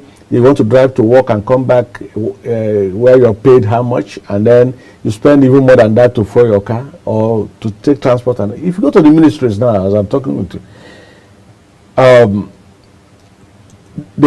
so many ministries have drawn a schedule now where you come to work on Monday, Tuesday, you don't come for the rest of the week. The other people will come Wednesday, Thursday, you don't come for the rest of the week and the rest of them. That is what is prevalent there. Because the cost of taking them to work can no longer be sustained, given the salaries that are paid. So what I'm trying to say is, the idea of subsidy would have benefited this country very, very well. But it became an all-commerce game, and it became, the big elephant that any place you find, just cut your own and go. And that was what was the problem with subsidy. Now that we've removed it, like I said, whatever system we are doing, or any policy of government that is in place and is not benefiting the common man on the street, and the ordinary person is not benefiting from it, people are getting hungrier by day, that system is not working. Well, obviously it's not working. And the government should take a second look at that. All of that is driving a lot of concern, and still looking at the projections of the economy. Look at the other means, the CNG that have been introduced, because those that are having a concern. Yes, if we cannot continue to really have our heads on just one basket about having a concern on other sectors like the CNG introductions, that was the idea by the federal government, the initiative itself. How sustainable is this, and how do we also see how we can drive, because we are trying to find a solution, lasting solution to many Nigerians, because all of this agreement between Hypeman, Dangote, NNPC is not making sense to Nigeria. What Nigerians are saying is that they can begin to see an affordable means, of transportation, of energy, sustainability, and all of that. The CNG initiative appears good, appears okay, but have we been able to check out the countries that have used it in the past? You see, we have this idea of bringing in anything into this country. Anything. Now, I read where they are saying 1 or 2 countries are already, giving up on CNG thing. After some years, they could no longer go ahead with it and all that. And we are starting it afresh here. Just like the usual Tokubo vehicles you're seeing. In some countries, they will reject these vehicles, testing these vehicles, throw them into the dustbin, and somebody in Nigeria will go and collect it and ship it back here. And then we'll start using it as if it's okay. Now, if the idea is to bring down the cost of transportation, it makes sense. But the safety standard of it is my worry. Because we don't have strong institutions to ensure standard. That is my greatest worry. We don't have strong. Because we're already hearing cases of explosions here and there. Yeah, and they have been able to explain off that, okay, these ones that exploded, that were, didn't go to the right centers. They didn't go to the right places. That is why I said our regulatory framework, they are not strong enough. The institutions are not strong. So even though the vehicles we have, are they compatible to it? How many questions to ask? So, again, look at the climate of the places we are talking about. We are in a temperate region. I mean, we're in a tropical climate where the weather is hot for most part of the year. Even during rainy season, the moment rain fails to fall for about a few days, the heat will come. Is the CNG really compatible? The experts, those who brought it in and those who are promoting it, should be able to say. But much more important is the fact that it's not about bringing it in. Like I said, to the extent that government wants to bring down the price of transportation, perfect. So we can't do without fuel, petrol. Well, of course, we are beginning to see electric cars now. Yesterday I saw one. Sustainability. How many? At least I saw yesterday where they were advertising one in Enugu or Nature or something. And then there's one, they advertised one again somewhere around Borno and some other places. Now, countries are beginning to experiment with this. Obviously, we can do without petrol for some time. I mean, after... But for now? For now, we can't. It's really not easy. I actually crave that government should take a second look at this CNG thing and ensure that we're actually doing the right thing before we begin to record deaths here and there and explosion all over the place. Everything our own, we don't have to abuse it. But we should be able to check out those who have used it over the years. Check out their climate, check out our climate. Like I said, I'm sure that this CNG thing will function maximally in temperate regions as against the tropical regions like ours. Because everything borders on the temperature of the cylinder now. And from what we are hearing, the moment it gets to certain stuff, it will break, it will explode. So if it's going to do that, then we must be able to either redesign our own in such a form that it should reflect a Nigerian standard. Nigerian standard of practice. Oh, yeah. All right, Doctor. Before we begin to wrap up, we've seen effort by the president to have, several conversations with Dangote, even to the point of instructing that, crude be sold at, within Naira, for Dangote refinery, that those are having a concern. But it looks like what we are receiving are what Dangote probably bought in dollars, which you cannot really confirm. But does it look that if the crude is sold at Naira, there may be a look around, turn around in respect to the prices we're having today? Let me tell you again that this issue of currency dichotomy is not just in the petroleum sector. Why can't we insist that even schools in Abuja here or other parts of the country, that if you want to pay school fees, you pay in Naira? Why are we still entertaining a situation where somebody comes in with dollars in this country and begin to buy products in our open market with dollars? It's happening here already. While we are thinking of getting the economy to function well, we must be ready to protect this currency, which we call our own. We've already subjugated that currency to a second class currency, legal tender. As far as I'm concerned, at the moment, dollar is our national currency now, because that is what even the political class, they have flaunting it everywhere. If you go to any country, go to Russia. Russia has been able to survive the impact of the war with Ukraine. Why? Because, yes, I agree, they produce so much. But if you want to buy from them, what do? You change over to their rupees and buy. Then you can't go there and say you want to buy in dollars or you want to buy euro and all that and all that. And all. Can't we do the same thing? Why are we even prioritizing this Dangote thing, whether they should buy in naira or dollar or anything? And all? It's not as important as the generality of the economy being positioned in such a form that our naira becomes more prominent. That's what I feel. So it's not just about Dangote and then how he gets his supplies, whether it's in naira or dollar, or whether those who want to buy from him should buy in dollar. No. Let's look at a larger space of the economy. It is this introduction of dollar as our national currency, in quotes, that has distorted every arrangement we are making here.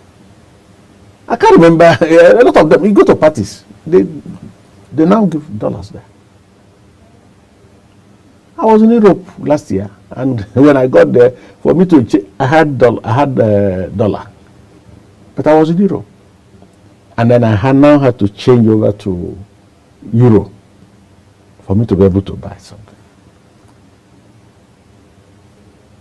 So, the protectionist something is very important. We must wake up to protect this country, protect the economy, protect the currency, without apologies to anybody. I don't know who we are impressing. Who are we really impressing? We must wake up to protect this. And when you look at Trump and, of course, so many people did not give Trump the chance that he was going to win this election and all that. And he was unapologetic about his feelings for his people. I am going to protect you, protect this. Any other person who is complaining to himself. And at the end of the day, he paid off. And they voted for him handsomely. I don't know what to understand. We must protect our economy without looking at the next country. We must. So if IMF are giving recommendations and World Bank are giving projection, we should not also... How many countries have they gone into that are alive today? We're a growing economy. That those that are having a concern that we need the support sometimes. We don't need their support. What we need is local intelligence, local economic intelligence. How about the loans that we are still incurring for? Are the loans really being utilized for anything? Are they really being utilized for anything? If you know the quantum of money in private pockets in this country, you know that the problem is not our not having the resources. The problem is that these resources have been diverted to private pockets. That's just the problem. The money is there. The resources are there. Are you getting what I'm saying? So it's not about that. Okay, a minister, one of the ministers that was dropped last time, it was raised alarm on national television like this. And what did she say? She said that she was supposed to sign for a loan or grant of 500 million or something. And then out of that 500 million, the consultants or whoever midwifed it was to take 40% of that money. And then herself, the minister, was supposed to take a certain percentage, either 5 or 10% or something. I'm not sure now. Are you getting what I'm saying? Now, that will tell you the workings of these loans and grants we are getting from outside. So that when you hear that they have given us 1 billion naira, $1 billion, you'll be surprised that what will get to the table for whatever objective it was meant for, could just be little sum of money. Because 40% of 500 million, how much is it? We're already talking of over 200 and something million gone. Then the minister will take her own, and then how much is left? Then in between the execution and the rest of them, some people will pay for their own too. So what is remaining? So I'm just trying to explain that it is not about IMF or World Bank staying out there to begin to conjecture that we are giving you grant, you should do it this way, do that way. We have our local economic intelligence. So we should look inward. Sure, because we have so much here that can really change the dynamics of our economic development. Well, all right. Lastly, before I let you go, Doctor, what is your assessment of the effort of the president in driving all of these reforms? Because it looks at some of the economic reforms, the floating of the naira, the fuel subsidy removal is still a burning issue and a factors that has really put Nigeria to where we are today. Does it look that there are better days ahead from the projections? Till tomorrow, I still stand on the fact that no country allows its currency to float. Nobody, no country anywhere. There must be checks and balances. You will not allow it.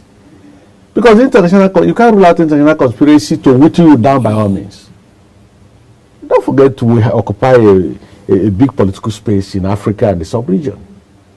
Not many countries are happy with us. A lot of them are envious of this country in real terms. And then you're not giving them just get to somewhere like Cotonou now. They are laughing at Nigerians. Because I remember when their own 1,000 CFA or whatever was almost worthless compared to our currency. Today, their own has gained momentum because the value has remained the same, but our own has kept changing and somersaulting. You understand what I'm saying? So what I'm trying to say is, we are not supposed to float this currency. The government must do something about it. The free market economy is good enough, but without prejudice to the ability and capacity of government to protect whatever belongs to us. We must do that. Without looking at IMF, without looking at World Bank, without looking at whether we are pleasing any country or whatever. I mean, like I told you earlier, the election of Trump should teach world leaders what it takes to have a vision and desire and insist that this is the way I'm going. It did not matter to anybody whether you are happy with Trump or not, but he made his position very clear. And people voted for him on the basis of that. We must protect our economy, protect the political space, protect whatever belongs to this country, without looking at whoever is happy with us. Because their happiness over years has never paid off.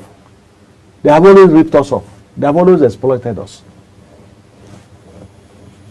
A lot of concern, Dr. Oke Ezeogu, a public affairs analyst, a legal practitioner. Thanks so much for experience of this concern. We're looking at that projection to what it means for Nigerians, and we just hope that things, really get to perfect well in the country, which I know you are very patriotic about. Thanks so much, Doctor. Thank you very much, Mike. With us on the program this morning. Thank you very much. All right, we'll now turn our attention to the Ondo Saturday's election. It just looked at few days to go. A concern, what are the developments, what are the preparedness of Independent National Electoral Commission, INEC, in respect to the elections? Major political parties are still on the rest. They're concerned about what the people of Edo may really be, who the people of Edo may really be electing come Saturday's 16 November elections.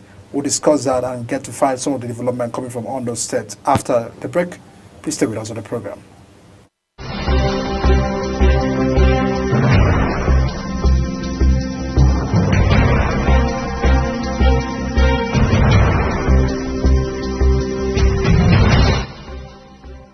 Global Morning is your ultimate destination for engaging political and economic matters. I am Uyi Agmofrebe.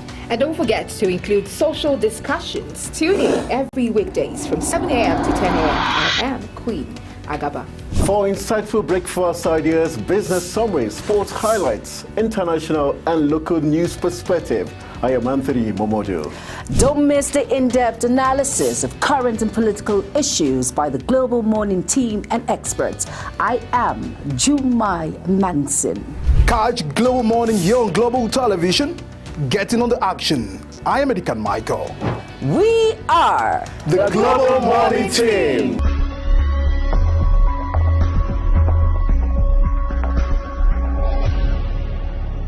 Business Point on Global Television. The business world can be dynamic and unpredictable, with headwinds and volatility sometimes becoming an obstacle for players in the business and economy landscape. Watch Business Point on Global Television as Samuel Oji walks you through the twists, turns and curves in bands, stocks and crucial market indices from a global standpoint. Watch Business Point weekdays on Global Television at 11 a.m. West African time. Business Point. This is business. This is Imo State, southeast of Nigeria. As the wind of transformation blows across the eastern heartland, Imolites bask in the excitement of landmark developmental strides, cutting across health, education, infrastructure, economy, and job creation. Imo State in Focus brings you all the highlights of Governor Hope Uzodinma-led administration's impact on the lives of the good people of Imo State. Imo State in Focus, Sunday at 10:30 p.m. West African time on Global Television.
Global Morning is your ultimate destination for engaging political and economic matters. I am Uyi Agmofwebe. And don't forget to include social discussions. Tune in every weekdays from 7 a.m. to 10 a.m. I am Queen Agaba. For insightful breakfast ideas, business summaries, sports highlights, international and local news perspective, I am Anthony Momodu. Don't miss the in-depth analysis of current and political issues by the Global Morning team and experts. I am Jumai Manson.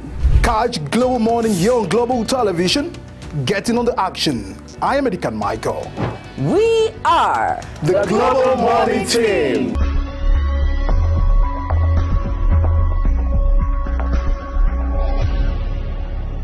Business Point on Global Television. The business world can be dynamic and unpredictable, with headwinds and volatility sometimes becoming an obstacle for players in the business and economy landscape.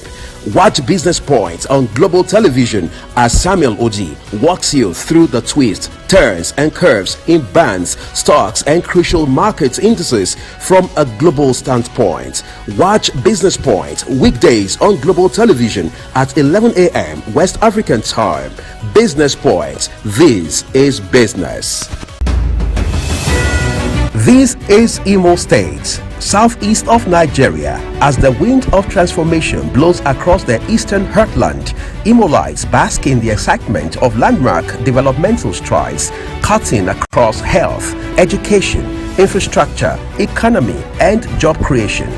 Imo State in Focus brings you all the highlights of Governor Hope Uzodinma-led administration's impact on the lives of the good people of Imo State. Imo State in Focus, Sunday at 10:30 p.m. West African time on Global Television.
Now, some major developments coming from the elections in just few days to go regarding Saturday's on the off-cycle election. There are a lot of political developments. And of course, this morning, Blessing Akeju, president of our Cocoa Youth, will be joining us virtually this morning to give us an understanding about some of these developments. Thanks so much, Blessing, for joining with us. Now, very quickly, give us an understanding about the projection, because there are those that are having concern that the All Progressive Congress, your party, do not deserve the vote come Saturday, and on the grounds of the fact that there have not been a very consistent completion of Governor Yeditiwa over, the few months he has been in office, in completion of the ex-governor of the state. Good morning. Can you hear me very well? Yes, please go ahead. Thank you so much. I want to say a very big thank you for having me here this morning. And for such a time as this, that is so peculiar to the good people of Ondo State.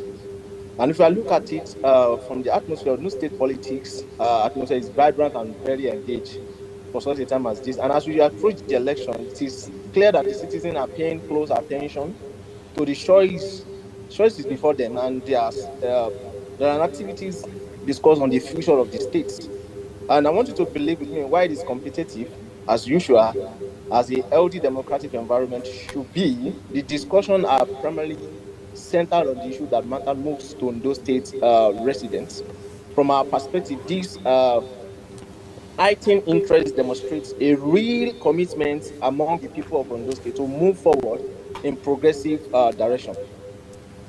So that's what I can say. And as a party, APC or Progressive Congress, we are ready, because looking at the incumbent governor and the only incoming governor that we have in Ondo State, the Mr. Governor have been able to demonstrate and show capacity in different areas that affect the good people of Ondo State. When you talk about infrastructure, health, and education, recently the governor show capacity by having the care of the students of Ondo State at heart by providing scholarship for the student or the junior students of Ondo State, and also the backlog of pension paying to government workers, and also employment given to teachers. About 2,000 teachers was employed recently. So by that, I want to believe the good people of Ondo State know where the train is going, and they are ready to cast their vote for their right candidate, who is Governor Lucky Orimisan Yedatiwa. Thank you so much. All right, thank you so much for giving us an understanding about the atmosphere in the election. But let's get to the issues. The People's Democratic Party, PDP, has raised concern that it looks that we are not sure of the resident chairman, that is the electoral commissioner in the state. They're having a concern that it looks that it may be doing the bits of APC. Is your party worried about that allegation? Because if in an elections the umpire are, if the political party or the other political parties have a concern about the chairman and the commissioner of the reg in a particular elections, it poses questions mark and is really speaking to the transparency and the projections of free and fair elections on Saturday. Thank you so much for this wonderful question, because this question is so peculiar for such a time as this. And our stance as the APC is rooted in deep respect for democratic process. We believe that if there are genius issues, there should be resolved through the appropriate channels to maintain the integrity of the process. You and I know that APC remain confident in INEC ability to conduct fair and transparent elections.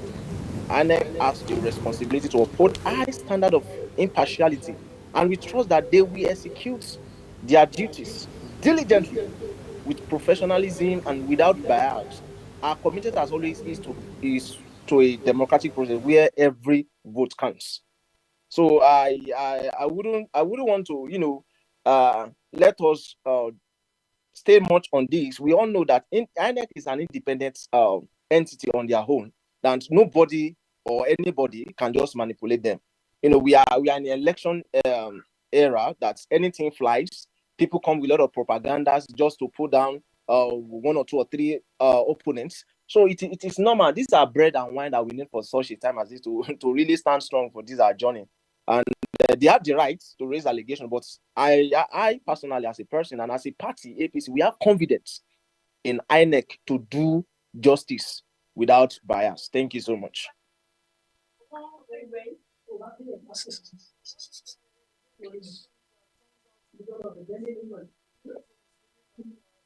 Things have not been derailed in the state. Is that what? What if at the end of the elections, the voting and the outcome of the election does not favor your party? I hope there will not be cases of the fact that it's a broad daylight rigging. If you look at it, you cannot really give what you don't have. The deception of when they raise the bar for the campaign, I want you to agree with me.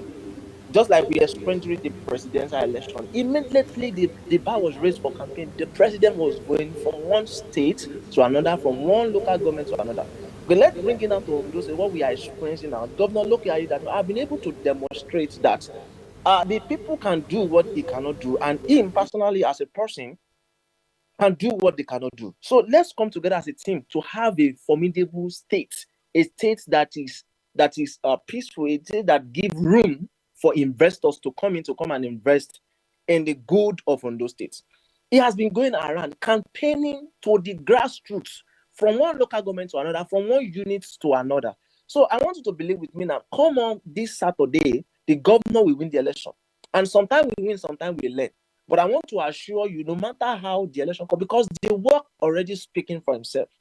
The other party, this is election. There's something that we really need to understand. When you are contesting, you don't just sit online, because I do tell people there's no polling unit online. This election go beyond just shouting online. This election, because you and I believe that politics is local, and it's to go to the people where they are, campaigning to them, tell them what you have for them. So the governor have been able to demonstrate that, going from one local government to another, from one senatorial district to another, from one community to another, telling the people what he had for them. And people, I can tell you, I can give you facts and figures now, both the students, both the youth, both the market women, both the traditional rulers, both our government workers. These people, they believe in the vision of Governor Loki Orimisan Aiyedatiwa, and they have been able to, with a rousing innovation, telling others that this is the direction. And I want to assure you, coming 16th of November 2024, this Saturday, the victory is ours as a party. And Governor Loki Orimisan Aiyedatiwa will win the election.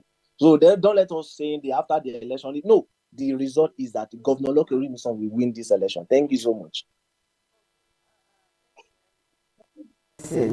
There are speculations that there are people in your party who are said not to be in support of Governor Loki Aiyedatiwa's candidacy. What are the factors, the implications of these factors? Thank you so much. I want to come in by this. There's no anybody in the party that does not believe in the capacity of our governor to be to represent the party in this coming election. In a party as large as ours, it is natural to have different opinions. But when we come to roundtable talk, I believe everybody needs to keen in to the interest of the party. However, the majority of the members in Ondo State are fully committed to Governor Aiyedatiwa re-election and the continuation of his development agenda. The governor has gone to a great length to unite the party, reaching out to both leaders, grassroots members to ensure alignment with our shared vision. His achievement from education improvement to healthcare has really shown that the Governor Loki Orimisan Aiyedatiwa have the capacity, even as a father, to unite the party, as a leader to unite the party, and as a person that has true spirit of sportsmanship to unite the party. And at this 11 hours, very close to the election, there is no any division in the party. The party, we are working in one foot to deliver the mandate of our party. And the person representing us is Governor Loki Orimisan. You can see from the primary election, everybody that contested and the victory was given to Governor Loki Orimisan has keen into the vision of the party for the betterment of Ondo State. Thank you so much. All right, let me take you, before we begin to wrap up, because there are those that are having a concern that the PDP candidate, Mr. Yayi, is a grassroots politician. He has been a local government chairman. He has been a member of House of Reps. Unlike the governor, Lucky Yeditiwa, who was just, I think his first political position is being the deputy governor of the state.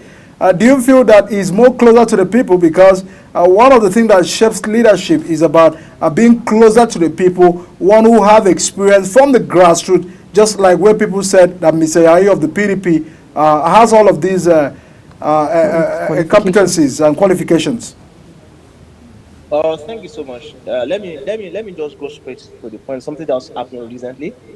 Governor Lokari is somebody that is not a boss, is a leader, because a boss with dedicated responsibility to you, and just sit down and allow you to do whatever you want to do without proper monitoring, without proper following up. But recently, we all in this state that we saw when he appointed numerous essays. A lot of people go against it. That why would we have so many essays?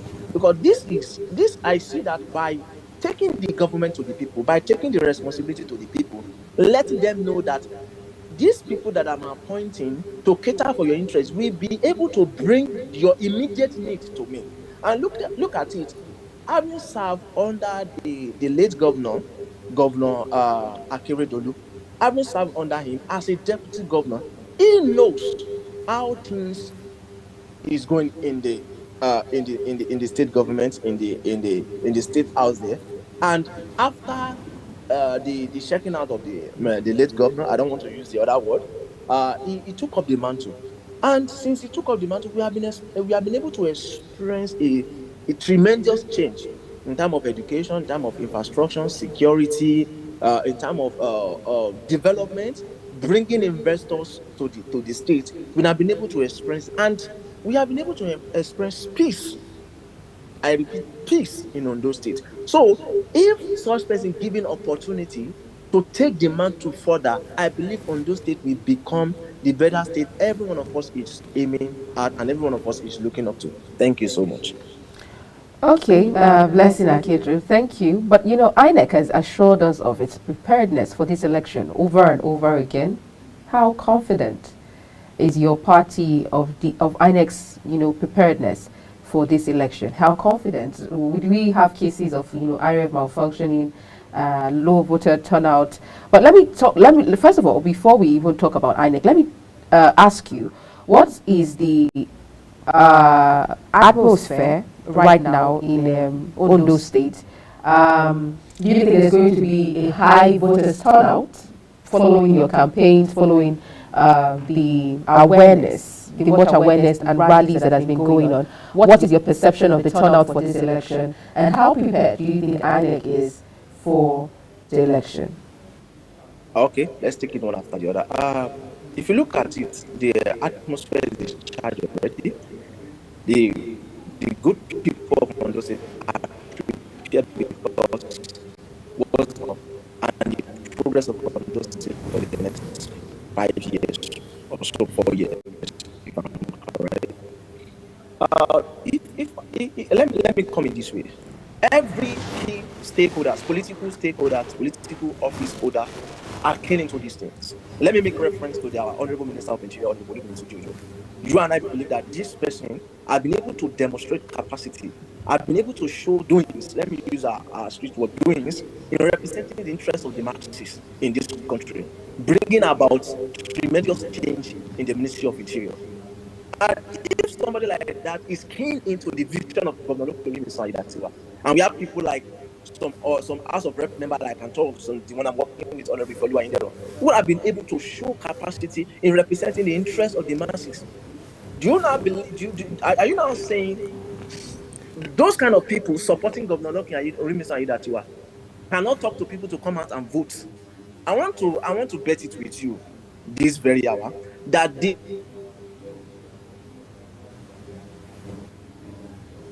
Okay. Well, I think we have a bit of a network glitch, but very well established already, Blessings Akeredolu. Thank you very much for helping us make sense of the atmosphere in Ondo State and for your contributions as to the forthcoming elections. Michael? A lot of concern about Ondo election, because when you look at some of the factors that are shaping these elections, it looks that the both candidate, APC and PDP, as once they have once been the deputy governor of the state, and those that have any concern, yes, they have the experience, to continue in the completion of Ondo's project. But one of those things and questions that a lot of people are having is in the ball of the INEC. The concern about INEC, being transparent, is about the INEC process is being free, is about the process where people can come out on Saturday. And irrespective of all of the political, gladiators, actions, exchange of words, which is normal by politicians, but the process of voting and electing will be, building trust and, and confidence among the people. So at the end of the day, whatever result we have will be the reflection of what the people, really want. So that is just a major concern. The people of Ondo knows better who they want to be the governor, who they want to project the next 4 years of Ondo State. They understand better what they want, and at the time they understand the state of the economy, they understand their welfareism. So they feel about, they have a feeling of what it means for them to have a state governor and a state government that will have their interests at their heart. So Saturdays, just as the count days are going, days to go, a few just moments to go, the people of Ondo will be at the poll again to elect the governor for the state. And now let's go over to Edo State. What's happening in Edo State? What has been happening? Absolutely. You were there. You were right there during the campaigns. You saw all of that reactions. But it's a beautiful one to see the fact that there's a change of power, and not just change of power from certain party to still a party. There's a still big change of power from People's Democratic Party, to All Progressive Congress. It's a projection that, yes, people have their different feelings about the election, that those that feel the election wasn't right, the process wasn't, all of that. But we have a room to, to prove all of that. That is in the court. But for now, there's all is set. When I say all is set, for Monday, Senator Monday Pobolo to resume, to take oath of office and to resume office as the governor of Edo State. So it's another way around for the governor to know that this is just a beginning, and one day you will also be exiting from office, just like a reminder. It's also a subtle reminder. Just like Godwin Obaseki is packing his bags today, getting the kids, getting everyone from the government house, all of those staff to exit out of the government house, saying goodbye to the people of Edo. Probably he might not be a governor again in Edo because he has completed the 8 years of his administration. I like that you mentioned that this is a reminder that your transition into office should also be a reminder of your transition outside of office. Absolutely. And what's the expectations of the people of Edo State, what they're looking out for. So when you're getting into office, the transition of the now the outgoing governor, Godwin Obaseki, should be a reminder to the incoming governor of Edo State, Monday Okpebholo, that look, a time will come where you also have to transit like this. And so you should have the core of the people at heart, the plight of the people. You should have the Edo people at heart and work towards ensuring that you do good for the people of Edo State, because just like Godwin Obaseki is leaving, you also leave office. That way, basically what I'm trying to say is your transition into every season or everything new should also take you down to your transition outside. So you're looking at the future. Very well put right there, Michael. But incidentally, that's how much we can take on the program this morning on Global Morning. Do make it a day to just tomorrow here on Global Morning, where we'll bring you topical discussions of national interest and the front pages of our national dailies. From myself, Queen Agaba, and my colleague, Michael, we thanks so much, and do have a wonderful Tuesday and a beautiful day. Bye-bye. The death toll from flooding. Most time our politicians just bring in policies too, for sure. Incidentally, we have several more stories. The legislature was carefully crafted to 22.2% inflation rate as of April this year. What does that say about where we are as a country? I think Nigeria has resorted to being resilient. Before you call the police station, before they even leave, they'll take permission from I don't think there's really anything on ground to improve. The struggle, the ASIS strike. The Minister of Education volunteered and said, give me 2 weeks. It was a lie. The president never gave me any deadline.